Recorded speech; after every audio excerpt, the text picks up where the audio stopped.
Indiana.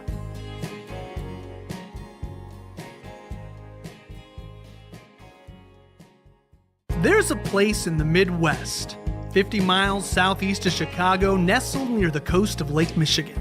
It's a place driven by what's coming next, a place where industry is the lifeblood of its community, and its pulse is gritted with sand and steel, fire and smoke. It's a city building its future together, one business, one family, and one home at a time. This is a place for makers, doers, and dreamers. It's where the global marketplace meets hometown values, where Americana isn't just a tradition, it's a way of life. Here, your experience makes the difference. With access to railroads, major waterways, and 8 different highways, this is a place in motion, sending goods, services, and ideas not just across the state, but across the world. And when the work ends, the day's just beginning, with beaches like West Beach in the Indiana Dunes National Park, exciting hiking and biking trails like the Diana of the Dunes Dare or the BMX track, and local treasures and exciting festivals, you'll know you're in more than just a bedroom community.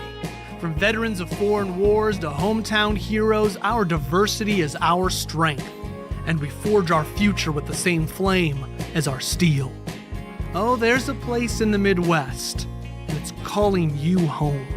The best part of Portage is what's next. The best part of Portage is you.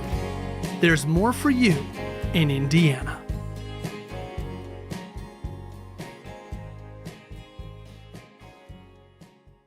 There's a place in the Midwest, 50 miles southeast of Chicago, nestled near the coast of Lake Michigan. It's a place driven by what's coming next, a place where industry is the lifeblood of its community, and its pulse is gritted with sand and steel, fire and smoke. It's a city building its future together, one business, one family, and one home at a time. This is a place for makers, doers, and dreamers. It's where the global marketplace meets hometown values, where Americana isn't just a tradition, it's a way of life. Here, your experience makes the difference. With access to railroads, major waterways, and 8 different highways, this is a place in motion, sending goods, services, and ideas not just across the state, but across the world. And when the work ends, the day's just beginning, with beaches like West Beach in the Indiana Dunes National Park, exciting hiking and biking trails like the Diana of the Dunes Dare. Good evening, everyone, and welcome to the February regular City Council meeting. Will you please stand and join me for the Pledge of Allegiance?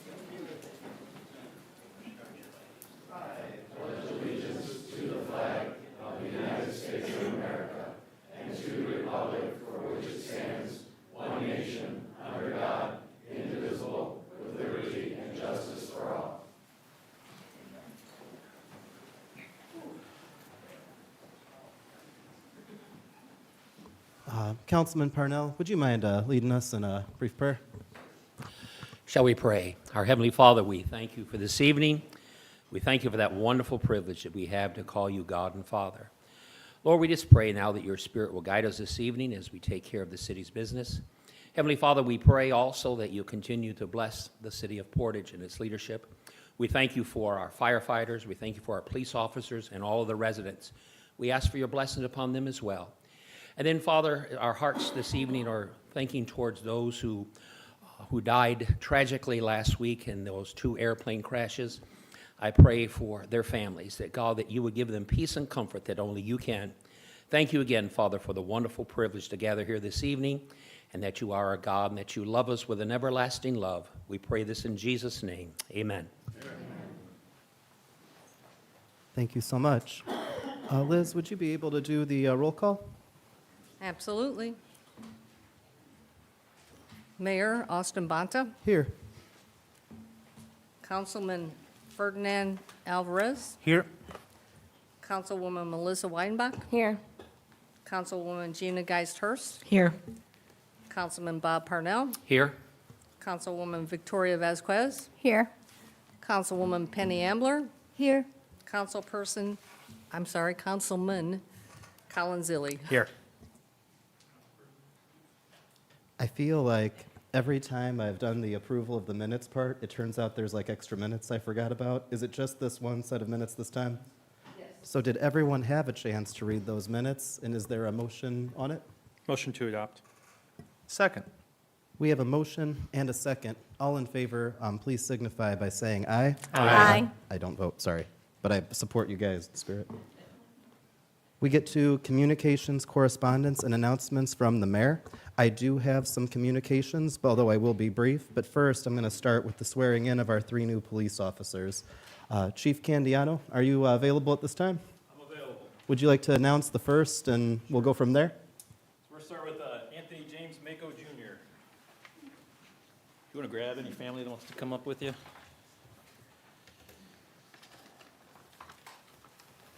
Would you like to?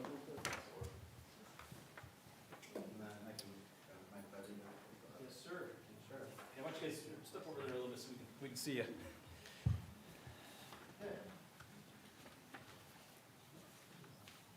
Raise your hand.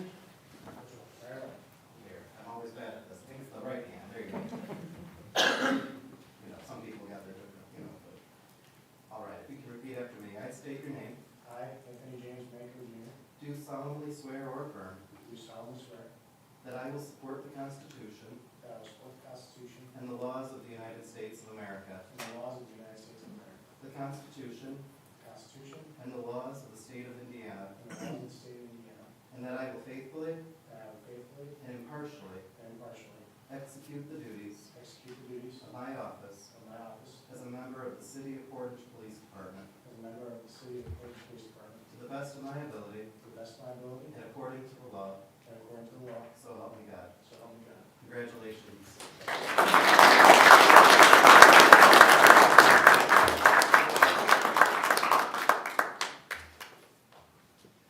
One of these days, I'll have like custom pens we can give people after. For now, I'll take it back for now. All right. When we get the custom pens one day, when maybe a different time, we'll remember to send them to you. Yeah, it is nice, isn't it? All right, hang that up here. We're going to do the soccer handshake video with you, so we'll do this, I'll put the badge out. Look out into the crowd. Nice. Is there anybody else you want to bring up for pictures, or, yes, why don't you come in with us?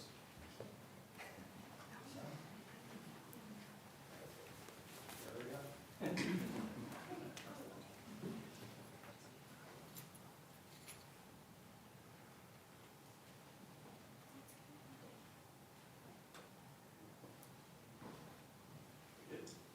Wait a minute, I had it on video. Back up there. I was waiting for the flash. Try it one more time, sorry.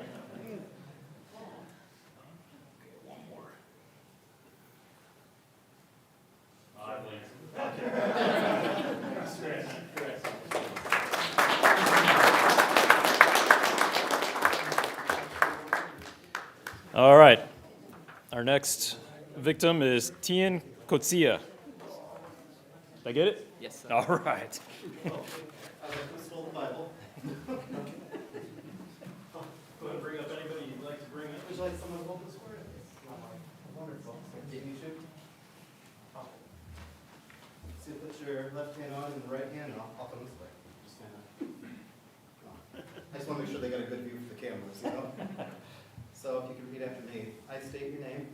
I, Tian Kutsia, Do solemnly swear or affirm and do solemnly swear that I will support the Constitution that I will support the Constitution and the laws of the United States of America, and the laws of the United States of America, the Constitution and the Constitution and the laws of the state of Indiana, and the laws of the state of Indiana, and that I will faithfully and that I will faithfully and impartially and impartially execute the duties execute the duties of my office of my office as a member of the City of Portage Police Department as a member of the Polish Police Department, to the best of my ability at the best of my ability and according to the law, and according to the law, so help me God. so help me God. Congratulations.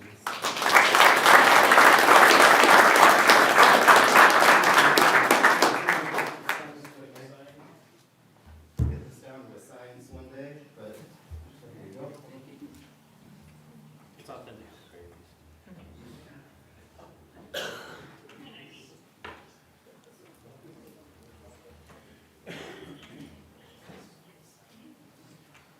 Thank you so much. Congratulations. Thank you for coming to celebrate.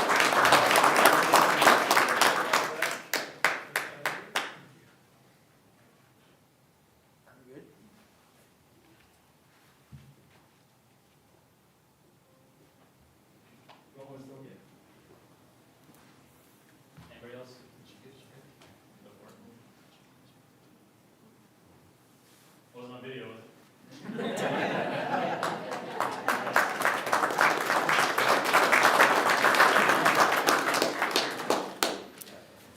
All right, Maxwell Rodriguez.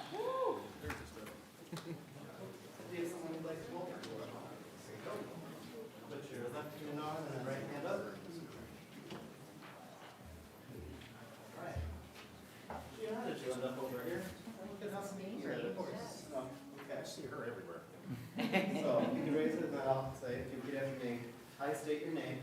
I, Maxwell Rodriguez, Do solemnly swear or affirm do solemnly swear that I will support the Constitution that I will support the Constitution and the laws of the United States of America, and the laws of the United States of America, the Constitution the Constitution and the laws of the state of Indiana, and the laws of the state of Indiana, and that I will faithfully and that I will faithfully and impartially and impartially execute the duties execute the duties of my office of my office as a member of the City of Portage Police Department as a member of the City of Portage Police Department to the best of my ability to the best of my ability and according to the law. and according to the law. So help me God. So help me God. Congratulations.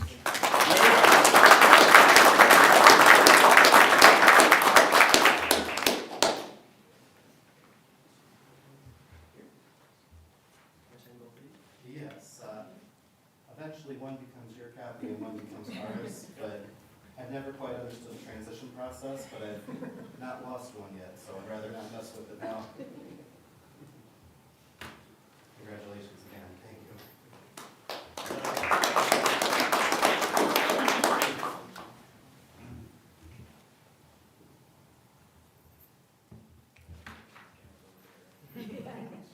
Take your pick.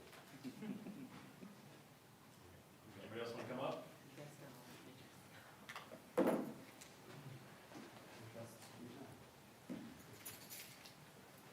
you got a big group.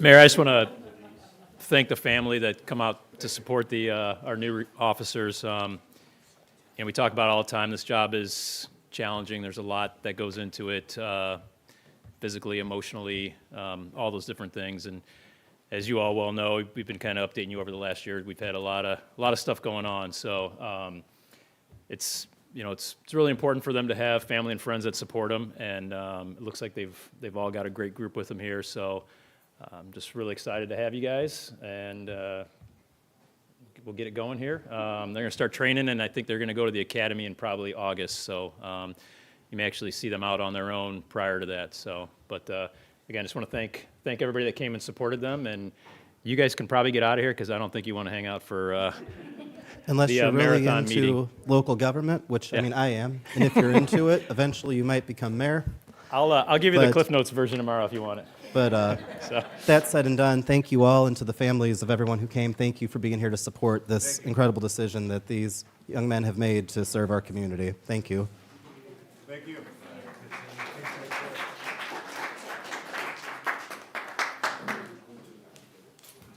As they are making their way out, I feel like if anybody would like to come a little closer, you're welcome to. If not, that's okay too. And that's all right if everyone's comfortable in their seat, you know.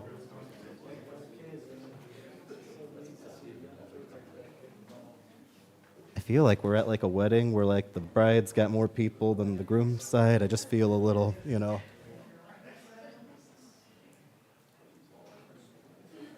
And then is Chief Candiano, is Assistant Chief Uselak available?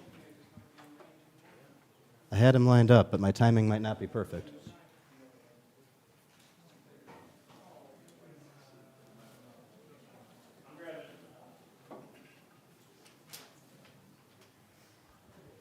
So, I guess to start, we have started the year off very strong, and I'll come back to that later. So to start, I wanted to spend some time at each council meeting during my correspondence highlighting the success of a department. And one of the things that I was trying to figure out is where to start. And I knew, of course, it was going to be either police or fire. And just so happened it's police. Sorry, Chris, and any other firefighters that might be here. In this case, I want to highlight the financial success of our police department in this matter. At a last meeting, there was a statement made that alluded to the idea of how have our departments been with financials. And I want to take a moment to speak about the success of our police department, because not everybody always thinks of that as revenue generating, nor does it need to be, because you guys serve and protect us so that we're able to function in this city. But I'd like to invite our Assistant Chief to come up and present a bit specifically on that department and how things finished up by the year 2024, the year's end. Thank you, Mayor.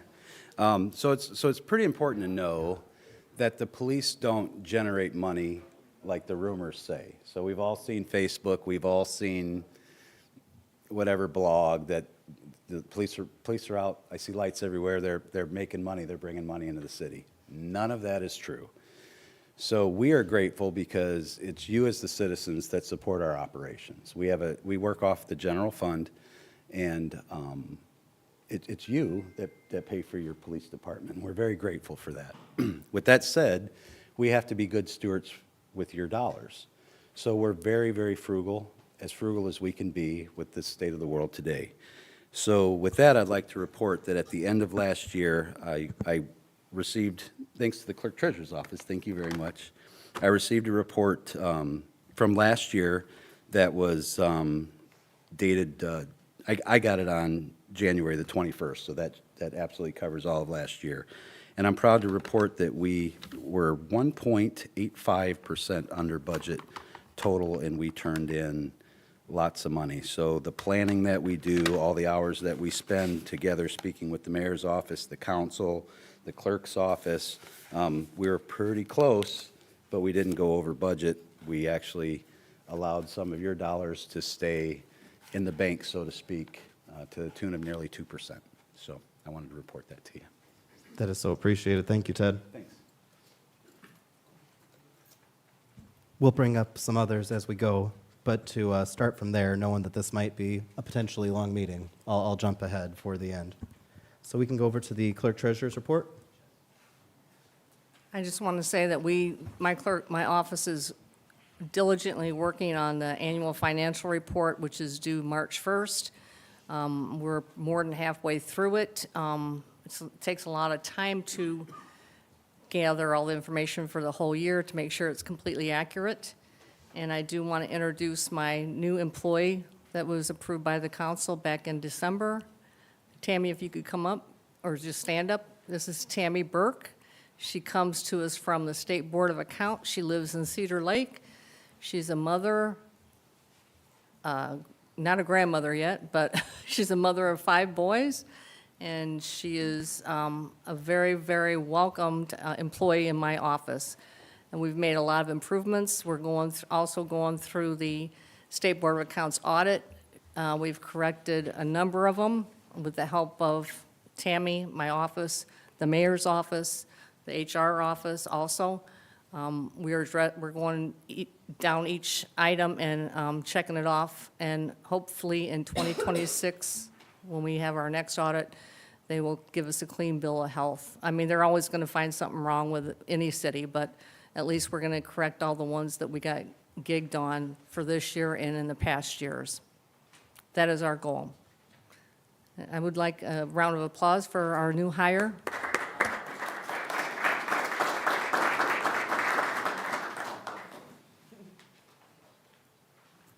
Thank you so much. That gets us to our new business. And I almost got confused by the A, but I think I figured it out. And so I'll go on to the introduction of ordinances. We have a number of first reading ordinances. I will comment on each, as they come. But what we'll open with is ordinance 2515, amending the 2025 salary ordinance 2435, building inspector. Councilman Parnell, would you be able to read that one for us? All that I have in there is just the numbers. There's no, Oh, there's not a link in the Dropbox for you? no, sir. Oh, no. I believe it was. Is it possible that, There's a second tab at the bottom. It says signature page. Do you see that? Let me look here. I did not see it.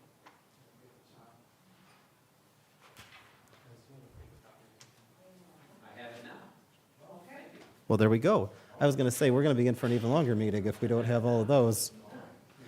Bob, if you could go ahead and read that one for us. Thank you. Certainly, certainly.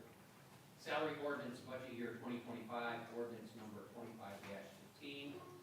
An ordinance establishing the amount of salaries and compensation to be paid to appointed employees and officers of the city of Portage, Porter County, Indiana. Well, that would help. wouldn't it? All right, salary ordinance, budget year 2025, ordinance number 25-15. An ordinance establishing the amount of salaries and compensation to be paid to all appointed employees and officers of the city of Portage, Porter County, Indiana, for the year 2025. Be it and hereby ordained by the Common Council of the city of Portage, Indiana, as follows. Let the record reflect that the ordinance has been read in its entirety. So this is being introduced as part of a planned and I believe very well thought out policy change we have going on in our city. And that's a discussion that comes from the fact that we have, in my opinion, and I think the opinion of others, the absolute best building inspector in the city, and his name is Richard Jones. It's a close tie with our other two part-time building inspectors, but I believe that Rich is truly the best. He and I have handled the fact that in addition to his inspector duties, he is also the building commissioner. One of the challenges that we've had in Portage is that so much of his day is spent out doing the inspections as our only person capable of being the full-time inspector, and it creates challenges for running the office work that comes with being the building commissioner. Rich has strived to meet those challenges greatly, but as we started preparing a new position of a full-time inspector, our discussions led to a mutually agreed decision for Rich is going to be wanting to step down as the building commissioner and take on this role of being a full-time inspector. The reason I'm giving this much backstory to it is to explain that I don't intend to hire a new building commissioner.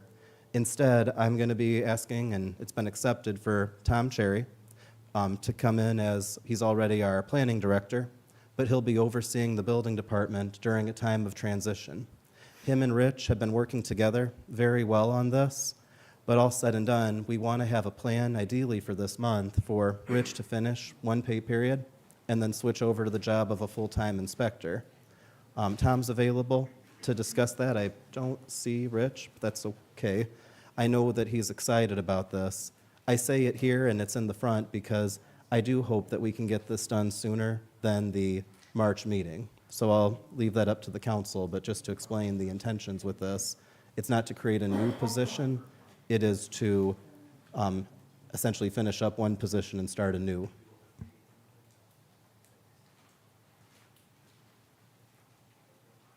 So I have a logistics question on this. Is Rich currently being paid as the building commissioner? He Like is currently. through today? Yes. So the way this is worded, that won't exist. So if he's going to be in a job that is no longer in the salary ordinance through whenever this passes, right?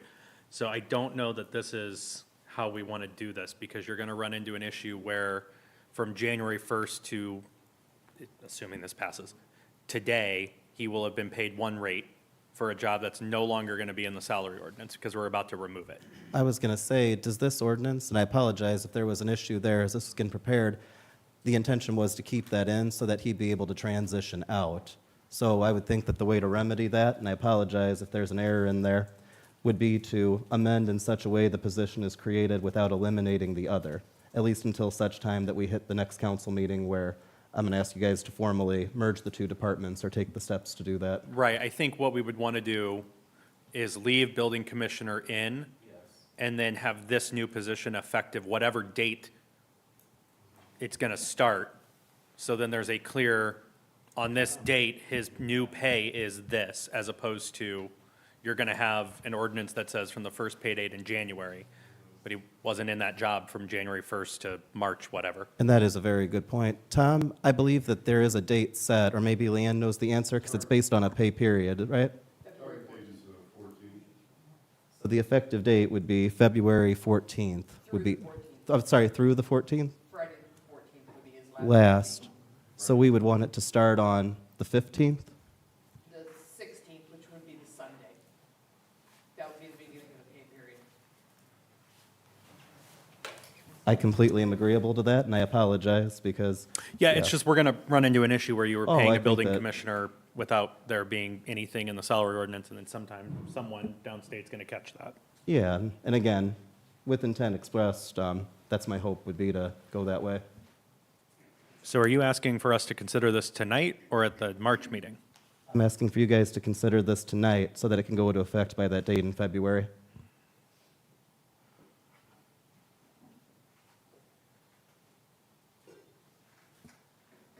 I'll make a motion to suspend. Second. So we have a motion to suspend and a second. All in favor, please signify by saying aye. Aye. I believe that passed unanimously. So I'll make a motion to amend that building inspector is effective February 15th, 2025. 16th, 2025. Okay. A second? So we have a motion, we have a second. Liz, I just trust you recorded either Ferdinand or Gina doing the second. I got Colin doing the first and Ferdinand doing the second. Is that okay? I'm sorry. And take it out when we do the minutes at the next meeting. But, so, we have a motion and a second for the amendment. All in favor, please signify by saying aye. Aye. I believe that if it's going to pass, we need one more motion to pass. Motion to adopt. Yeah. Second.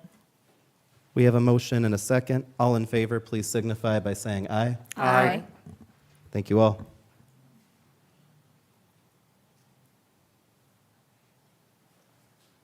The next three are the first reading for the proposed changes from Lennar Homes. I believe I've described the company's name. Is that correct?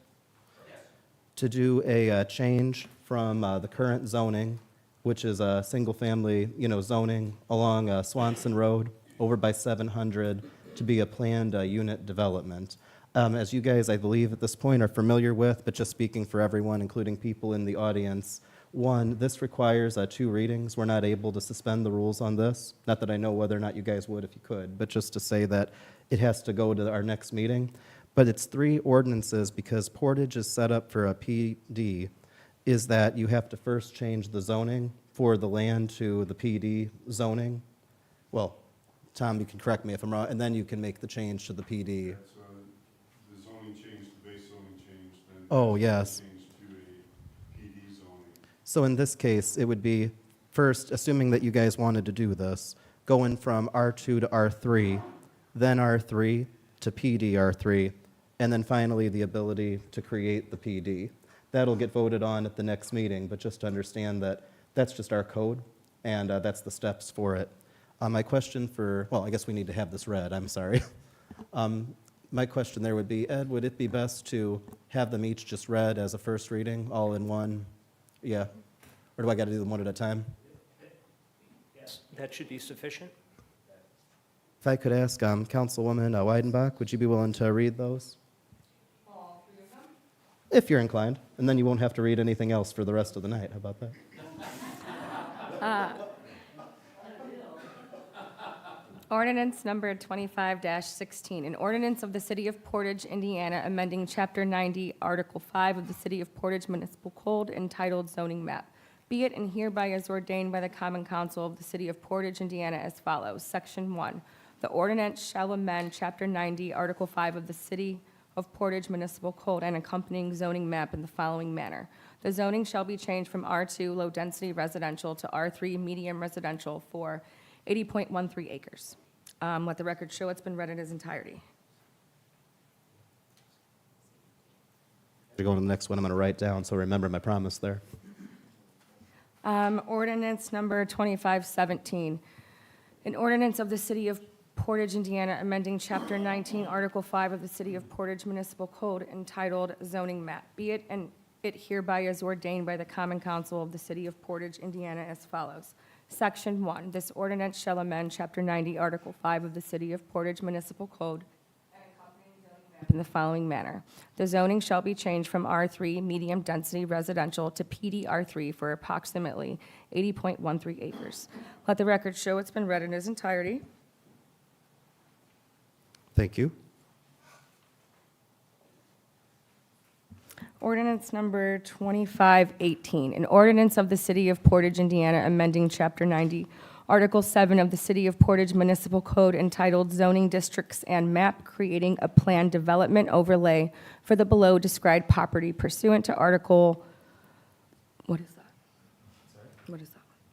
That's 9. Article 9, be it and hereby is ordained by the Common Council of the City of Portage, Indiana, as follows. Section 1, this ordinance shall amend Chapter 90, Article 9 to create and designate the following described property, a planned development overlay, Swanson Trails, pursuant to Article 9 and preliminary development plan of which are as follows. Description of real estate to be rezoned, commonly known as northwest corner of County Road 700 North and along the west side of Swanson Road, approximately 80.13 acres. Let the record show it's been read in its entirety. Thank you so much. Next up, we have a ordinance 2519 regulating contractor licensing. Councilman Zilli, would you be inclined to read that one for us? Sure. Ordinance number 25-19, an ordinance amending certain sections of Chapter 18 of the City of Portage Municipal Code regulating the business of building construction in the City of Portage, Porter County, Indiana. It is hereby ordained and established by the Common Council of the City of Portage, Indiana, as follows. Whereas the City of Portage previously established Chapter 18 of the Portage Municipal Code of Ordinances to provide regulations governing the business of building construction and the persons engaged therein, whereas in an effort to maintain the objectives of safe, properly constructed buildings while creating new policies reflecting contemporary practices and promoting fair and proper regulations in the building process, it has been determined in consultation with city staff that certain sections of Chapter 18 require revision. And whereas the Common Council of the City of Portage, having considered all relevant factors, now desires to amend Ordinance Section 18-26, now therefore it is hereby ordained and established by the Common Council of the City of Portage, Indiana, as follows. A new ordinance amending Chapter 18, Article 2, as presented by Austin Bonta, Mayor to the Common Council of the City of Portage, Porter County, Indiana. Section 1, Article 2, Division 1 of Chapter 18 of the Portage Code of Ordinances is hereby repealed in its entirety and replaced with the following text. Let the record reflect this has been read in its entirety. Thank you so much, Councilman Zilli. What I'll just say on this one is that this is a significant change to our city code in multiple different ways where it pertains to regulations governing contractors in the city. We have Jerry here from the Chamber of Commerce. I don't know if you'd like to introduce yourself really quick, but just maybe you want to wave. Kind of a tall guy. If you recall, his predecessor, Nancy, came, I don't exactly remember the month, but to a council meeting last year, going over a number of changes that are recommended by the Chamber of Commerce Public Policy Committee. Did I get that right? This is the ordinance version of those recommendations. I don't necessarily think it would be great and proper to pass this all in one reading. It is a significant change to our city code. I think it requires good reflective time to look at, but I look forward to meeting with all of you guys and working on this because, as noted, I don't think that it's unknown that I'm a big fan of being pro-business and also being responsible. And so I look forward to working with you guys as we review these proposed changes. It would be helpful before the next meeting just to get an overview of what changed, because there's no way to know like what's different unless you look at the code itself. You can highlight I've it. got that outlined, we could all meet on that. I've outlined it all. Okay. We could even, if you guys want to talk about it towards the end, we could even set up, I don't know if this meets the parameters. Colin, I think you're the expert on this for us on an executive session, if that's a great way to explain, or if it might be better just in a public setting to go over, or Can't Tom do can an share the executive stuff. session on this. Darn it, that would have been great, but all said and done. Sorry for the rules, and that's why I always check, because it would be very handy. Yeah, But, just like, Tom, if you have an overview that, like, here's everything that's changing. I Just, will provide that. okay, thank you. And open to individual meetings as Well, thank you. We have Ordinance 2520, amending Section 90-6.23, residential driveway composition. Councilman Alvarez, would you mind reading that one for us? Yes, Mr. Mayor, thank you. Ordinance number 20, an ordinance of the Common Council of the City of Portage, Porter County, Indiana, amending certain development requirements in Article 11, Chapter 90, Section 90-6.23. It is hereby ordained and established by the Common Council of the City of Portage, Indiana, as follows. Whereas pursuant to Portage Municipal Code of Ordinances, Section 90-6.23, certain standards were established for designing and constructing paved parking surfaces in the City of Portage.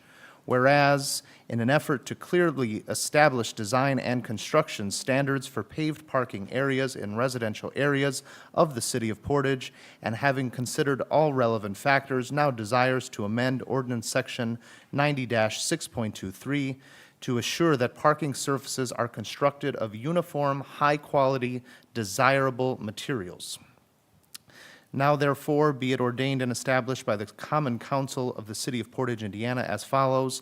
A new ordinance amending Chapter 90, Article 11, or 6, parking standards general as presented by Austin Bonta, Mayor, to the Common Council of the City of Portage, Porter County, Indiana. Let the record show that this has been read in its entirety. So what this is a attempt at a clarification of a matter in the code, and to give a bit of a full story, and I apologize if this is a bit roundabout. Within our city, we have on one section of our code, a section that gives all the different materials that a driveway can be made out of. In another section of our code, we have a rule that says all sidewalks must be made out of concrete.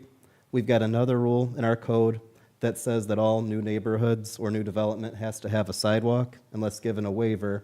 And then we have a rule within our code that says if a sidewalk goes through a driveway, the driveway has to be made out of the same material as the sidewalk. So what that creates is a rule that when you have a new neighborhood, or a bigger picture rule, that when you have a new neighborhood, which is required to have concrete sidewalks, the sidewalks have to be made out of concrete. I won't go into details. Some of it is kind of known already because it happened in the past couple months.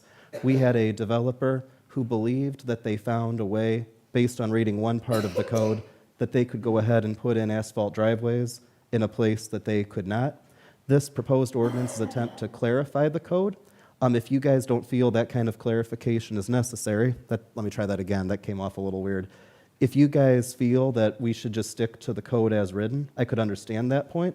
But the intention is to create something that doesn't lead to someone believing they can do something and then having to find out later upon inspection that it shouldn't be in there. This does not punish anybody with an existing asphalt driveway. And as long as we fact check everything, cross all T's, dot all I's, it doesn't stop an individual household from attempting to have an asphalt driveway, but they might need to go through, I believe, Board of Zoning Appeals or in order to get that done, which is a bit of an extra step. But at the same time, there is something to be said for clarifying the code so a developer, either intentionally or accidentally, doesn't find out they made an error because they've only read one part of the code. I hope that all makes sense. I'm happy for questions, but that's the intent of this. So only briefly, a developer who plans to build an asphalt driveway would then have to go through BZA, is that correct? And I believe that would still be the case under the current code as long as we know about it and they know about it ahead of time. Is that fair to say? And for a resident who, say, wants to do a blacktop on their driveway, it's already been constructed of concrete, I'm just thinking of people in my own subdivision, would they be penalized or at any type? By any chance, are you thinking about the same guy I'm thinking of? Possibly.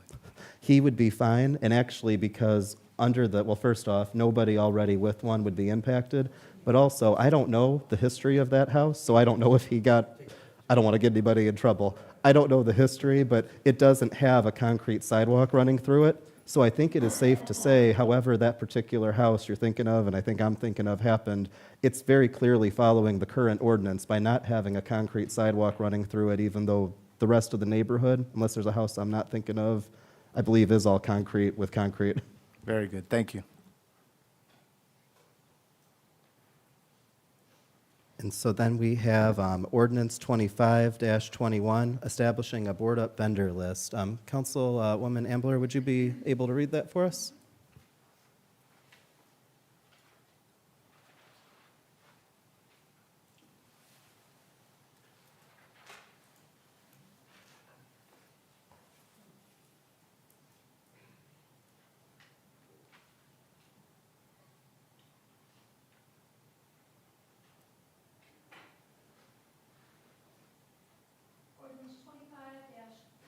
Sorry. Ordinance 25-21, an ordinance establishing a vendor list and process for reference purposes following a fire incident under section 90-6.23 of Article 2, Division 1 of Chapter 46 of the Code of Ordinances for the City of Portage, Porter County, Indiana. It is hereby ordained and established by the Common Council of the City of Portage, Indiana, as follows. Whereas the Common Council of the City of Portage, Porter County, Indiana, previously adopted Chapter 46 of the Portage Code of Ordinances to establish and administer the fire prevention and protection services to be provided in the City of Portage. Whereas the Common Council of the City of Portage, Porter County, Indiana, has determined that it is in the best interest of its citizens to establish and maintain a list of qualified vendors by which to make reference for emergency. For emergency heads-up services for the protection of the general public from the risks and dangers resulting from a fire incident which has occurred in the City of Portage. Now therefore, it is hereby ordained and established by the Common Council of the City of Portage, Indiana, as follows. Let the record reflect that it has been read in its entirety. So, and I believe there might be something there, was here in the spot. Oh, no? I thought that there was an issue or a typo that was caught. Sorry. We'll fix it. The version we have is missing the section. Okay. The ordinance is missing the section. Okay. That's pretty fixable, I think. So the intention here is to create a board-up rotating list for the event of a fire. If there is, we don't want there to be a fire at someone's home, but if there is, the fire department has to turn over a secure building. The trick there is that historically, not just in the City of Portage, but throughout Porter County, there's never been a formal policy on who is called. It has been an unofficial policy that dispatch will always call a certain company.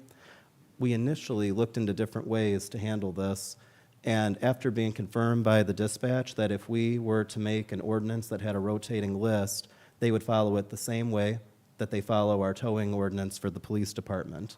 With that confirmation and trusting that's the case, we've prepared this, and if you read through, it is essentially the same system as we have with the towing list for the police. It allows the fire administration to come up with a list of companies we have agreements to provide board-up services. Once a year, those are reviewed by the Board of Works in a public meeting, and then the Board of Works accepts those on the list for that year. And then, when it comes to ordinance 25-22, consumer use of fireworks, also fire-related, but in kind of a different way. Councilwoman Vasquez, would you mind reading that one for us? Of course. Ordinance 25-22, an ordinance amending and supplementing Section 54-10 of Article 1 of Chapter 54, governing use of consumer fireworks of the Code of Ordinances for the City of Portage, Porter County, Indiana. It is hereby ordained and established by the Common Council of the City of Portage, Indiana, as follows. Whereas the Common Council of the City of Portage, Porter County, Indiana, previously established Section 54-10 of Article 1 of Chapter 54 for purposes of establishing a policy governing and regulating the use of consumer fireworks in the City of Portage. Whereas the Common Council, in consultation with the Chief of the Portage Fire Department, has determined that the existing ordinance is inadequate for purposes of regulating the use of consumer fireworks in the City of Portage. Now therefore, it is hereby ordained and established by the Common Council of the City of Portage, Porter County, Indiana, as follows. New subsections E and F shall be added to supplement Section 54-10 of Article 1 of Chapter 46 as presented by Austin Bonta, Mayor, to the Common Council of the City of Portage, Porter County, Indiana. Do you want me to read since it's new? I think you can do as that instructs, just to let it be, Okay. you know, but then, well, it's up to you. Go ahead. Okay. We'll let the record reflect that the contents have been read in its entirety. Before you do, though, let me say, and this might be a good time to just educate a little bit on municipal stuff. Every ordinance proposed is written to say that it's proposed by the mayor, and sometimes that's completely, true. Sometimes it's coming from a department head, and, I kind of take a look at it and send it over. But also, if it comes from a committee or a commission, such as, in this case, the ordinance committee, it still says proposed by Mayor Austin Bonta. I say that because if there's ever an ordinance where I'm like, whoa, guys, don't do it, it still has my name on it, and I'm okay with that if that's just how it is. But I say that because this one I'm not as familiar with. If you can maybe speak for the ordinance committee on the purpose of this, or maybe that's what you're about to do. Well, I was going to, can we read the full thing? Because I was going to say, that's, yeah. there's some important changes here, and it involves a potential penalty or fine, so.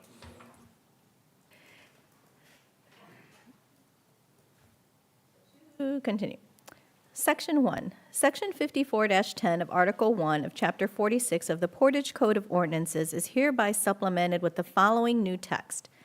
Section E. Fireworks, post-discharge, and cleanup shall be governed by the following rules. Number 1. Residents shall abide by the fireworks, post-discharge, and cleanup rules set forth within this ordinance for the proper disposal of post-discharged fireworks. A resident who ignites fireworks in the residential area shall be responsible for its proper disposal for placing the used discharged product in a refuse container for trash pickup according to the fire safety methods as described. Number 2, residents shall gather all post-discharged fireworks and place them in a fireproof container. Firework debris shall not be loosely placed in any city refuge receptacle or garbage container. Residents shall extinguish all firework debris by Section A, soaking the spent firework casings and cardboard in a bucket full of water for a period no less than 15 minutes to 24 hours, depending on size of the firework debris collected. B, after a reasonable time has passed, drain the water, bag the fireworks debris in a plastic garbage bag, and then dispose the contents into a normal trash receptacle. Post-discharge refuse water shall not be deposited into any city sewer system or drainage areas. Number 3, a penalty or fine in the amount of $50 shall be imposed upon a resident that is found to have violated subsection E due to neglect, harm, damage, or a present danger by failing to properly extinguish a firework product or by causing damage to a city property or equipment. Number 4, the fire chief or his or her designee shall be responsible for enforcement of this subsection. Letter F, Fire Prevention Consumer Safety Education Program is hereby established under the following conditions. Number 1, the city's fire chief shall oversee the creation, implementation, and execution of a community-wide fire prevention and consumer safety education program, hereforth known as the program. The program shall focus on the principal tenets of fire prevention: fireworks disposal, consumer safety with firework products, and consumer education for proper handling and disposal of fireworks post-discharge. The fire chief may delegate the supervision of the program to a member of the fire department to carry out its objectives and to coordinate with other city department heads and the public to effectively implement the program. Number 2, the fire chief shall introduce the program to the city common council no later than April 30th of a calendar year during any regular council meeting. The chief or his/her designee shall provide a summary of the program's operation along with the projected program fee. The program fee is designed for residents to participate in the program and may be supplemented by any eligible funding source. Fees generated from the program shall be designated and appropriated by the city clerk treasurer specifically to fund the program on a continued basis and may not be used for any other purpose. Number 3, the program shall be active during the calendar cycle beginning on June 1st through July 15th each calendar year. All fees generated from the program shall be collected in their entirety by July 31st.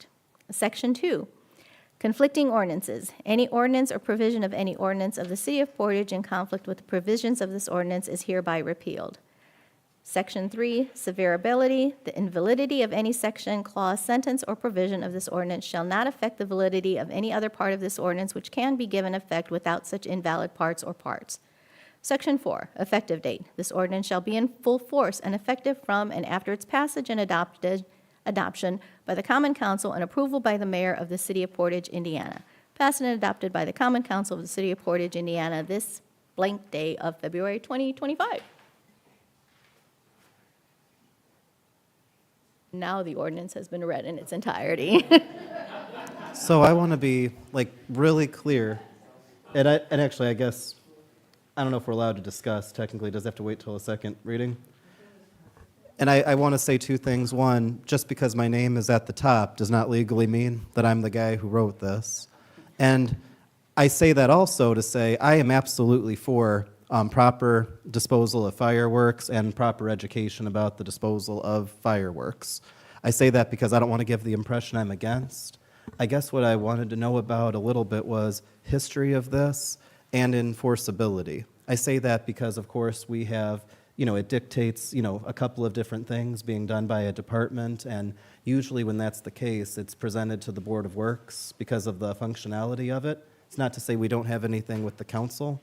I guess I also just wanted to make sure, too, the enforceability of using, for example, with the treatment of fireworks, how do you demonstrate that somebody did not do what they were supposed to do and fine them appropriately? I guess I just want to make sure that in creating this, it's an enforceable ordinance. Yep. Chief, you want to come up?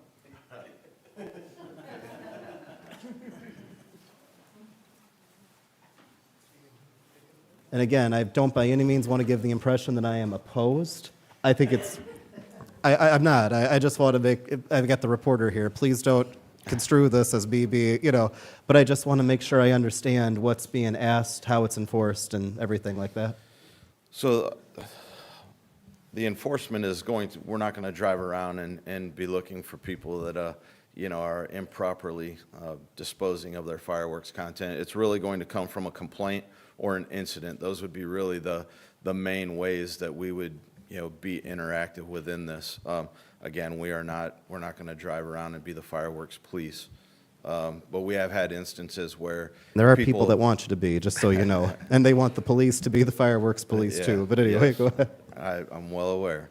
But we have had instances where fireworks have been disposed in the toters. The toters catch fire, and then we've had, it burns up the side of a house, or it just melts the toter in the middle of the road. Those would be obvious instances where a fine could be levied.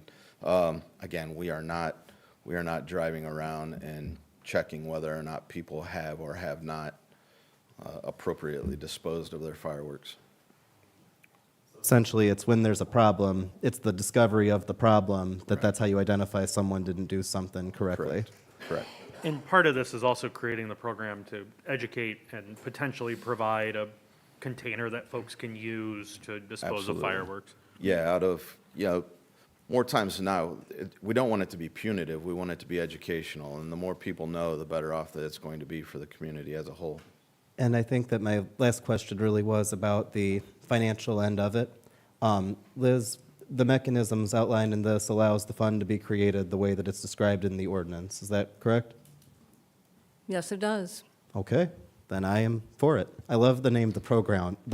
It sounds a little ominous in the reading, which is kind of what made me smile. So I'm sorry if I gave an impression that, Nope, all good.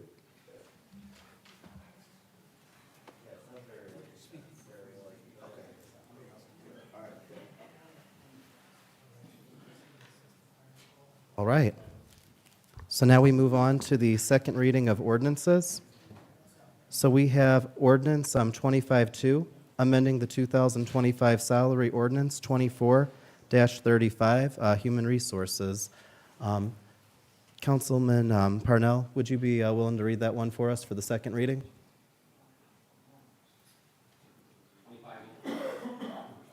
2502. Resolution number 2502, a resolution of the Common Council of the City of Portage, Porter County, Indiana, authorizing the clerk treasurer to transfer. Ordinance 2502, not resolution. 2502 ordinance, sorry. I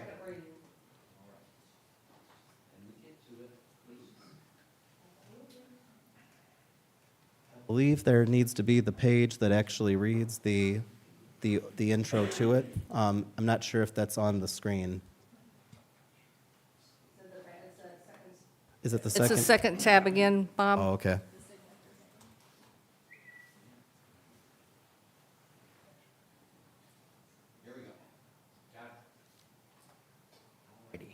Salary ordinance, budget year 2025, ordinance 25-02. An ordinance establishing the amount of salaries and compensation to be paid to all appointed employees and officers of the City of Portage, Porter County, Indiana for the year 2025, be it and hereby ordained by the Common Council of the City of Portage, Indiana as follows. Salary schedule as presented by Austin Bonta, Mayor, to the Common Council of the City of Portage, Porter County, Indiana. Section 1, that from the first pay date in January of 2025 through the last pay date in December of 2025, the pay schedule for the employees and officers of the City of Portage, Porter County, Indiana, to be fixed as follows. Let the record reflect that the ordinance has been read in its entirety. Thank you.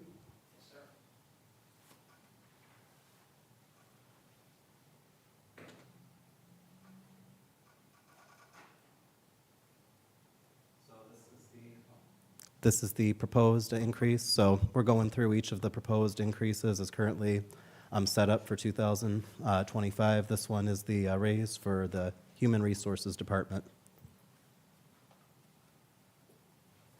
I guess what I would just say to comment on is that it was an extraordinary thing, taking a city that never had HR before and then creating it. Initially, when we created it, we had $85,000 available. We started with 75 to make sure everybody was comfortable at the start of a new year, to be able to create an HR department on the second day of this administration and second day with this new team of a city council. After some initial successes, we brought it up to the full 85.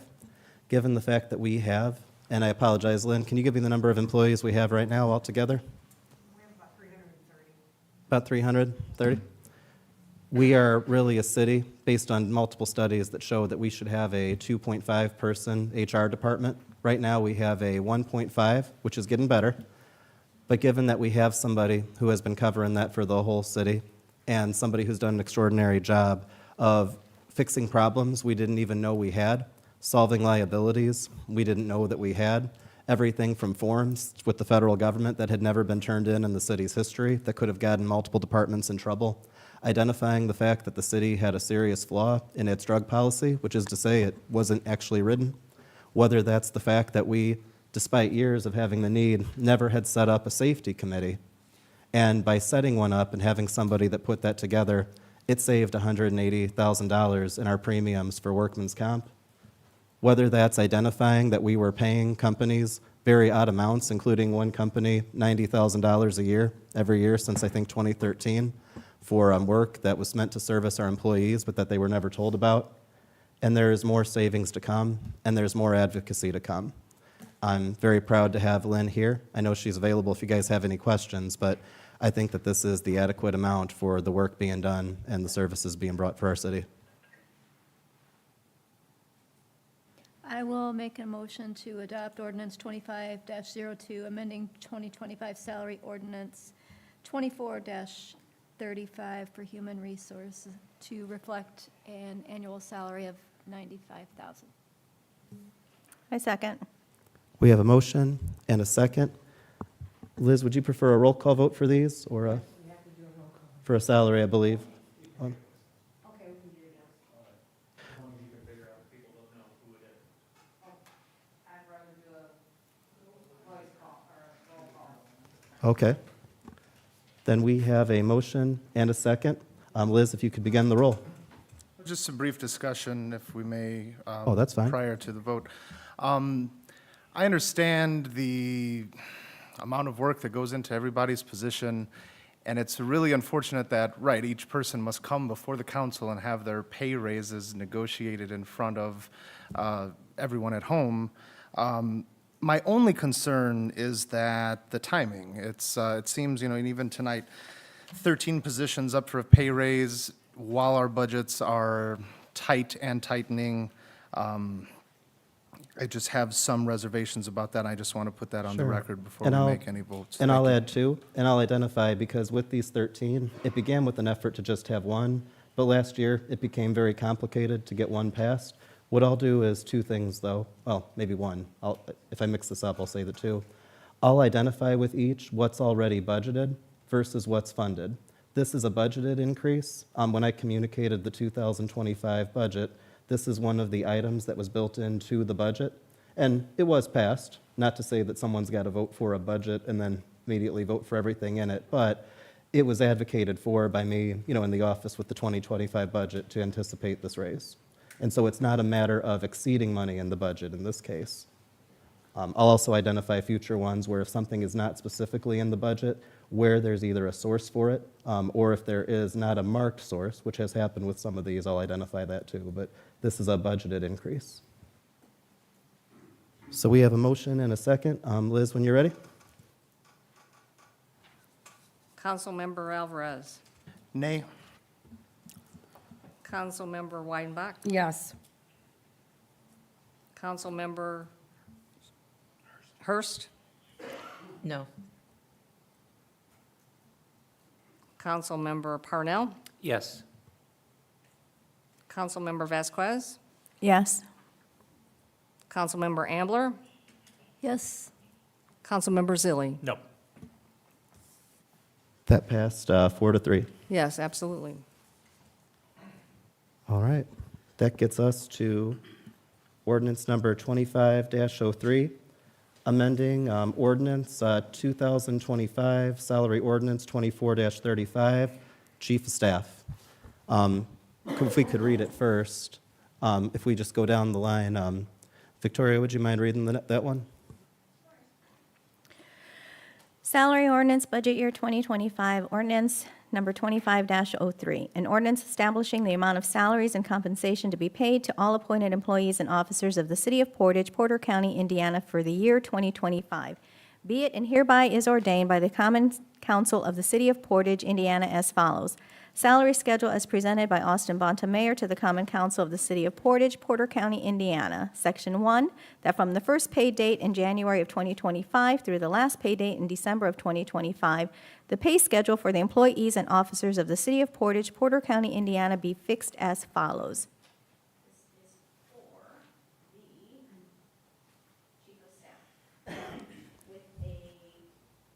Current pay of $53,852.48 with an proposed amendment to $60,000. Record reflect it's been read in its entirety. So this is the second one that is budgeted in the 2025 budget. It was something that I advocated for when I came in as the mayor in 2024, and actually beforehand. I knew that I would not be able to do this alone. I would need someone who could be an administrator to assist me with overseeing the departments. We've done a lot already, and we're able to do a lot because I had somebody who the department heads reported directly to. What I always say about the structure of the city now is that the top is the voters, or the residents, the citizens, the taxpayers, then the mayor, then the chief of staff, then the department heads, and then they go down from there. Leanne Van Kuren, who's here tonight, is someone who has been not just an incredible member of my team, but I will tell you that I have not actually known Leanne terribly long. We met in 2023, and initially when I was conceiving the chief of staff position and knowing that if I were to win the mayor race, we would want to create one for the first time, I had a certain person in mind. I won't say who that person is because I don't know if he's comfortable with that being revealed. But that person who I conceived very recently told me that, I guess to make a long story short, that person chose not to, but I still knew we would need to have a chief of staff position. That person ended up being Leanne Van Kuren. Two things I always get asked. One, where did I find her? And she comes from an amazing backstory as far as her work and everything. But the second is the person who I initially conceived the job for recently told me, oh my goodness, this is the smartest decision you've made as mayor, is having Leanne. Leanne really is, in many ways, and there's a way to misquote this, but I'm going to say it, she's my brain. She's the person who keeps everything running day to day. She's the person that frees me up to do things as a mayor. And to put it really simply, if you were to look at something comparable in her position, it would be a position that gets paid usually over $100,000 to be the person that's overseeing the different departments. She and I talked about that when I was trying to put the budget together, and she communicated that her aim was to get up to $60,000. I think that that is not just budgeted, but a crazy bargain for all that comes in. And if you guys have any questions, I'm sure they're available. We also have other department heads here who, if needed, can speak about, quite frankly, how much, no matter what happens to me, I think we want to keep Leanne.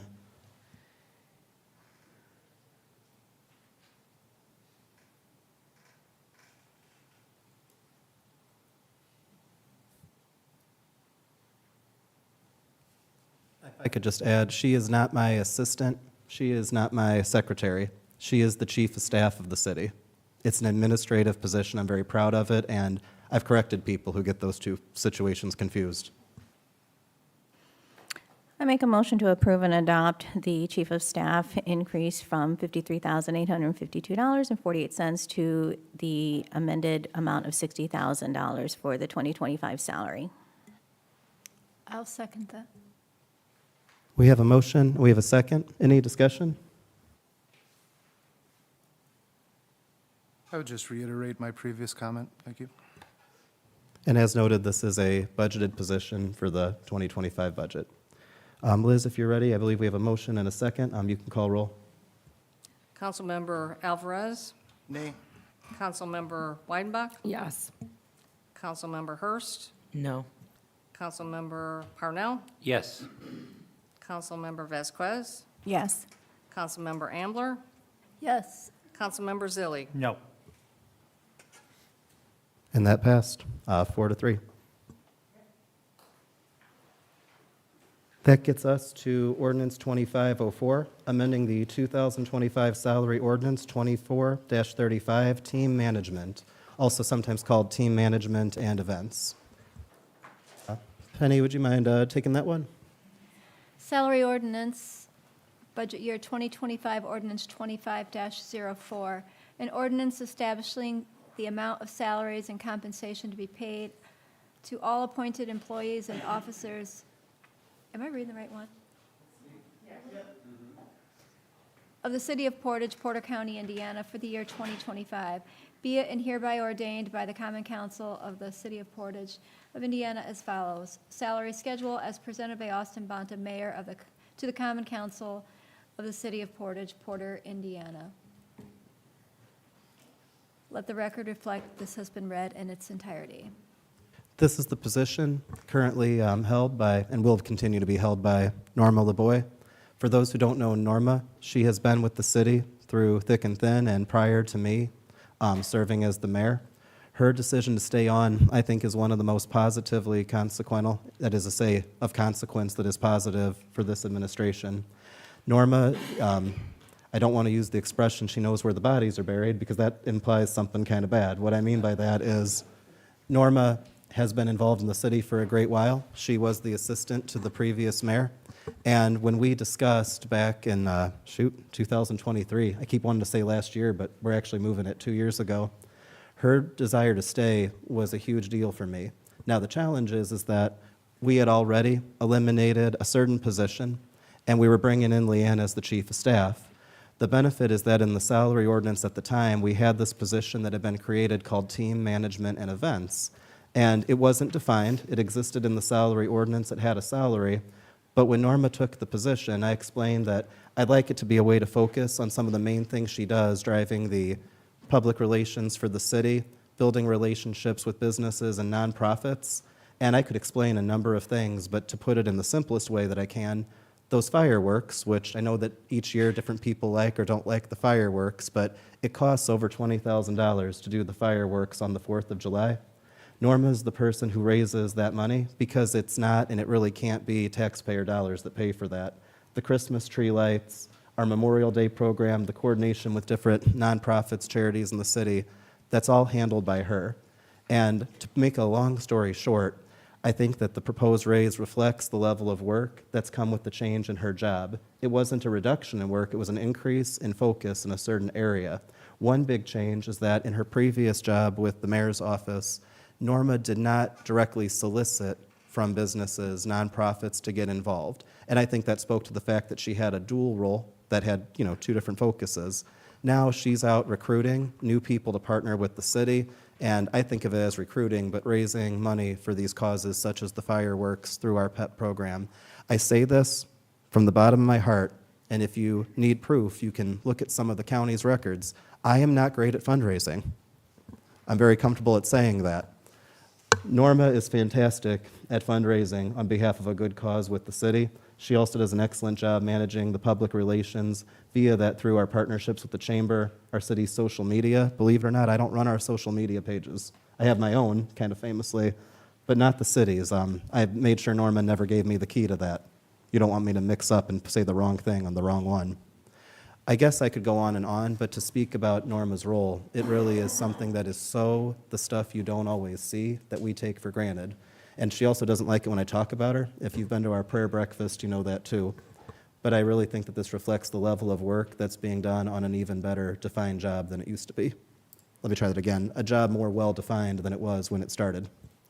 A point of clarification then, Mayor. So if she is doing all these different tasks, and we have this dual position title for her, team management / event coordinator, where she's doing a combined effort of networking, working with the community, working with the public, increasing the identity of the city is what it sounds like that I'm hearing you say that she's doing, and the fundraising that goes on as well. In my opinion, it would be more defined if we just change her title to something simpler, such as like public relations specialist, since she is dealing with the public. And then it's a little bit easily defined. She's, not just team management / event coordinator, but it's then focused on the identity of the city that she's trying to propose, to promote. And I think it just better suits all the responsibilities and assignments that you just explained to us. To put it really simply, I'm comfortable with that. It's always tough to create a position name, but you're talking about both the salary increase and then a title change to better maybe make clearer what it is. I think for clarification, it would make better sense to say that she is, yes, to do a title change that says public relations specialist with this salary increase of $55,000. So I might need Ed on this. Would that be, if you're willing, Victoria, would that be a motion to change the name first? Or is there a way to motion to do both at the same time? I would be more than willing to make one motion that would change the title and also do the salary increase. Ned, is that workable if that's the desire of the council? Yes. Again, it's a compound motion, but if you want to do it together, figuring the council can vote on both at the same time. The problem comes if somebody's going to oppose it. To say the problem is if someone might be for the title change but not for the increase, or the other way around, for the So then increase but not let's for make it, let's separate it and start with a motion to change the title from team management event coordinator to public relations specialist. A second. So we have a motion and a second? Okay. So currently it's called team management and events. It sounds like it was public relations. Public relations specialist? Okay, I just a few questions here. So we're about to change somebody's title without talking to them, which is a little concerning. Two, we're talking about doing a salary review. Now we're going to change a person's title without a job description. And then who knows what that salary review is going to say that position should actually pay based on the title we're about to change it to. But this is my whole concern with this process is there is no rhyme or reason as to why some city employees tonight are getting raises, but other city employees who may be deserving of them, there's been no review of salaries, no review of job descriptions. And we are moving forward on a bunch of these changes tonight with zero rhyme or reason. Well, just to start, Because- multiple. Excuse me, Mayor, Okay. I'm not done. So For example, you have two clerks at the sanitation department and the street department who are significantly underpaid compared to other clerks in the city. But we're not considering raises for them. Well, we haven't gotten to them to decide whether or not they're going to be. No, they're not. so- They're You right don't- here. You can't, are you saying that you can read my mind and the other council members on this mind, that you can What I'm guarantee saying that they're is, not? this should have been done in conjunction with a complete review of salaries and job descriptions across the city. And We've just been to talking about this speak process. to the history, But yet I- we're getting out in front of it by raising some people's pay tonight based on performance without considering performance across the city for a bunch of positions. So to And start. that's my concern well, with this whole process. And to get into the history here, and again, this might be a different philosophy of how things work. You have certain positions that are based very much on the data of them. You're comparing the work being done. You're comparing the longevity. Please let me finish now. But then you also have management positions that are based on more broad factors. Management positions, which are the ones that I proposed, again, everything here tonight has my name on it, but not everything is proposed by me. Some are proposed by the clerk treasurer's office, some were proposed by different department heads. Right now, and I should note, this is one of the ones that's budgeted and proposed by me based on my review of someone's work and based on the level of work that they are doing. I understand what you're saying, and at the same time, this started last year with me proposing a budget that involved raises anticipated for positions based on the work being done where I believe the mayor has the ability to assess. We had other desires to be able to increase the salaries of other people based on things like the work they're doing where it's more defined or more very data analyzed work, and that's the salary wage study that we have come in this year. There's a desire on the part of some council people, or at least there seemed to be, to do some things differently. That led to the 2.5% raise for everybody based on COLA. I understand your point, and I think that you can reflect that in your vote. At the same time, I myself differentiate between what I think are management positions that are based on a number of factors, and then what you consider to be, I'm not sure what the right word would be, not the management position. In this case, we're speaking about a person who I view as a management position within the city, and I will say a couple things here. It's not as if we had a meeting last month and then nobody talked about this, nobody came to me, nobody talked to Liz. Everybody has been doing their homework. Some of them have gone to me and I've discussed my views of it. Some people communicated to me their views, but we can't act as if we had a meeting in January and then we all just avoided this till now. Now, in this matter, this is one proposed by me. It is budgeted, and to your point about the title change, is part of that homework doing. I was aware, and Norma is aware, that there might be a proposed title change. So it is something where we've. But the rest of us weren't. I knew that it would be proposed, and all said and done, I'm very comfortable with that, and so is she. But that said, I'm very okay with the fact that it still reflects the work being done by the job. And to be clear, there are some of these that I'm going to vote for because they are equity in bringing people with the exact same job titles and the exact same responsibilities in parity with one another. But the issue I'm having with this whole process is we're talking about, in essence, performance-based increases when this city has zero history of performance evaluations. Maybe there's somebody else in another department who is justifiably doing more work and not getting paid for it, but we haven't gone through that process yet. It just seems to me that we're picking and choosing And that process who is gets brought beginning. up at certain Sure, times. but as noted, such a study with Leanne is going to say that Leanne should make at least 120 grand. Sure, Are you- I'm if not the- saying that If it the study won't. says that, are you going to propose that she gets 120? I'm not saying that, no, because don't we have- can't afford it. We don't can't. have the budget for Such it. a We study barely would have say that. we have $300,000 left to Such a- spend this year, such a stu- beyond what was budgeted for. Such a study would say that Tracy should probably make $160,000 to $200,000 a year. It sure should. And but so when we deal with you're not man- going to have that same issue that we're having right now. The issue we because have the right now- salary study is going to show us how behind we are across the board. It's not going to be Or how one forward we position are by across the one board position. for some. What we're dealing with at this I moment. mean, you do a salary study, it's probably going to say that you're underpaid too. It could, or it depends on if it looks at how other mayors are paid separately by things like utility boards and whatnot. Because previously, the mayor of Portage made 50 grand, and how sad, but it's because there was other money coming from the utility board, and then that got merged. Again, there's all sorts of things like that that a salary study is going to show. To be fair, you might look at a person who works in one department here versus another department. Maybe they get paid less, but maybe in that other department in another city, that person's making more because there's one of them, whereas there might be 4 in our department. That all needs to be looked at, and that is very merit-based, and that is being prepared. But when it comes to management positions, such as the mayor's chief of staff and department heads, or a manager, such as what's currently the team management and event coordinator, I reviewed that, and I proposed a budget based on that. I brought the budget to the city council last year. The budget passed, I think 6-1. That's not an issue. It's just to say that the budget passed. And in this matter, we're talking about an increase that was known because it was proposed within the budget and communicated within the budget. It's okay to be against it. I shouldn't say it's okay. I mean, I'd want you to be for it.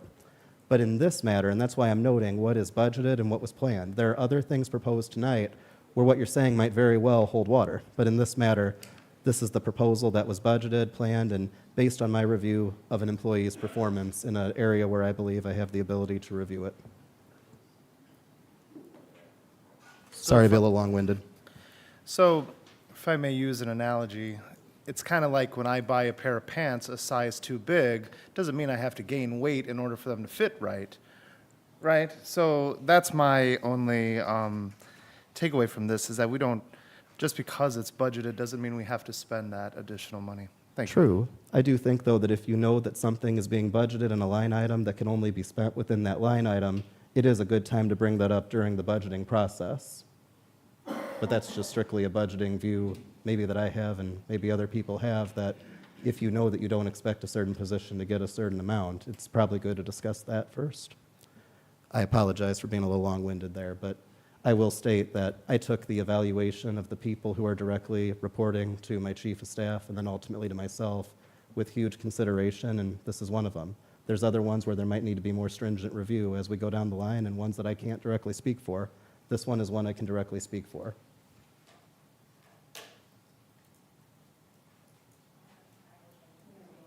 Okay, was that motion Dan seconded? Melissa seconded. I made the motion to change the title. Okay. Liz, if you're ready to call roll for the title change. Councilman Alvarez. Nay. Councilman Weidenbach. Yes. Councilmember Hurst. No. Councilmember Parnell. Yes. Councilmember Vasquez. Yes. Councilmember Ambler. Yes. Councilmember Zilli. No. So that was the title change to go from team management event coordinator to public relations specialist. And I appreciate the clarification there.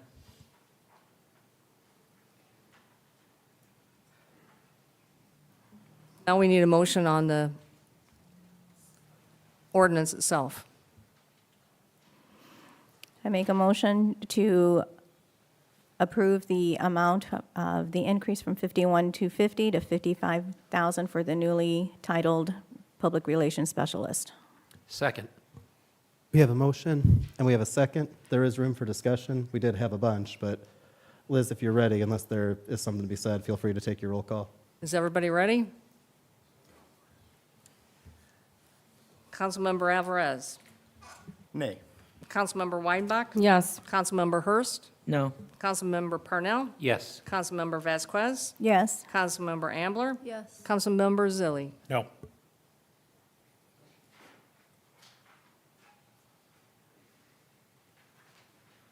Liz, we're getting into a series that are based on your office. Do you want me to switch, or do you want me to go through the ones that came out of my office first? I know that we've got an order, but when we...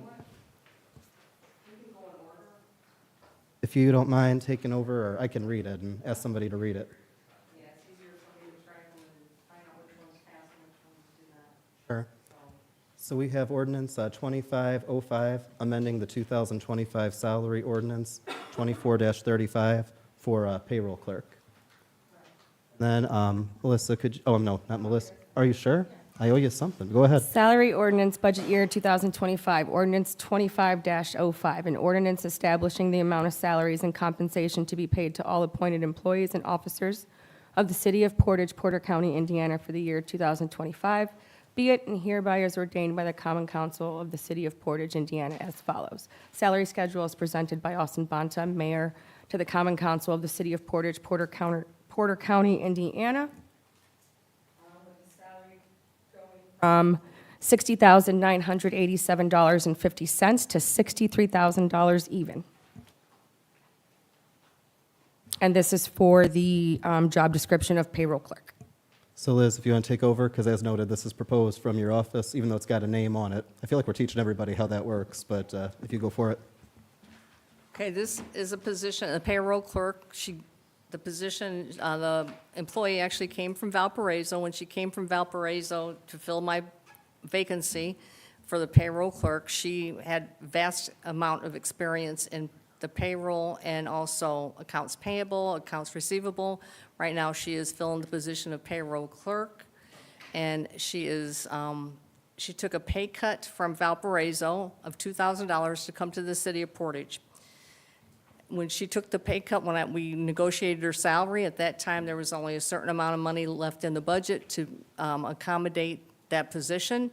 I raised it as high as I could, and I told her she asked me if I would ask for a raise for her than the previous year to bring her, or the next year, in order to bring her up to what she was making in Valparaiso. So I promised her I would ask for it. I asked for it in the budget. It was approved in the budget, and now I'm asking for it again, because this position's a very critical position in the clerk treasurer's office. If we don't have the right person in there doing the payroll, then everybody's paychecks are going to be messed up, and she's very, very well qualified and has worked out greatly in the office. If I don't mind asking you, Liz, just as I can note when something's budgeted and where it has, the previous ones are just in the straight general fund budget. I know some of your proposals also have, and some of the future ones too that I'll get into, have proposals to be paid in part by either utilities, RDC. Is this one of those, or is this fully budgeted by the general fund? This is fully budgeted by the utilities, Okay. not by the general fund. So utilities pay for 100% of her check. So I have a question. If it's 100% reimbursed by utilities, is she only doing utilities payroll? No, she's not. She's doing the city side too. We have 2 girls in the office that are trained to do both city and utilities. You have to, State Board of Accounts, one has to check it, one has to do it. So they rotate off and on, so that she might do it for 3 weeks, and then the other girl in the office that's the other payroll clerk does it for a week, or vice versa. So they're both cross-trained to do both city and utilities. So they're doing civil work on the days that they're not doing utility work. But utilities is paying 100% of the salary? That's just how it's set up. The city's also paying 100% for when the other payroll clerk's doing utility work. My philosophy in the city clerk treasurer's office is to make sure that everybody is cross-trained, and I have 6 getting paid 100% by utilities and 4 by the city. And I just want to make sure they're all cross-trained so they will be able to do each other's jobs. So just for clarification, would you say that the clerk treasurer's office does more of the utility work than the city work, given the complexities with billing, because we're billing so many people on the utility side? Absolutely. My concern with this one, and I understand coming from another city, we pay differently. Compensation is not just looking at a salary on a page. I have no idea how much Valpo's benefits cost. I know how much ours cost, and I know that employees don't pay for those costs. So this is a really hard one for me, because it's not as simple as taking a pay cut from one place to another. You have to look at the full compensation package. And I would venture to say ours is much more generous than Valpo's. It is, but actually, if she stayed with the city of Valparaiso, she'd be making another $3,000 more a year, because they got a larger raise this year. And again, I asked for it in this budget, and it was approved, and I would like to see her get that raise that she deserves. Can I ask a question? And this just might be me being naive, being new to all this, but why do we have salaries that were approved in the budget and yet we have to still vote on them again? So to start, it's not that the salary is approved, it's the line item that's approved in the budget. And I'm sure there's a legal reason. I don't want to over-speculate, but it might be even defined. But essentially, you have the budget itself, and then actually, Tammy, if you're looking at me, if I say anything wrong, you can let me know. Basically, you have the money available for the wage or the position.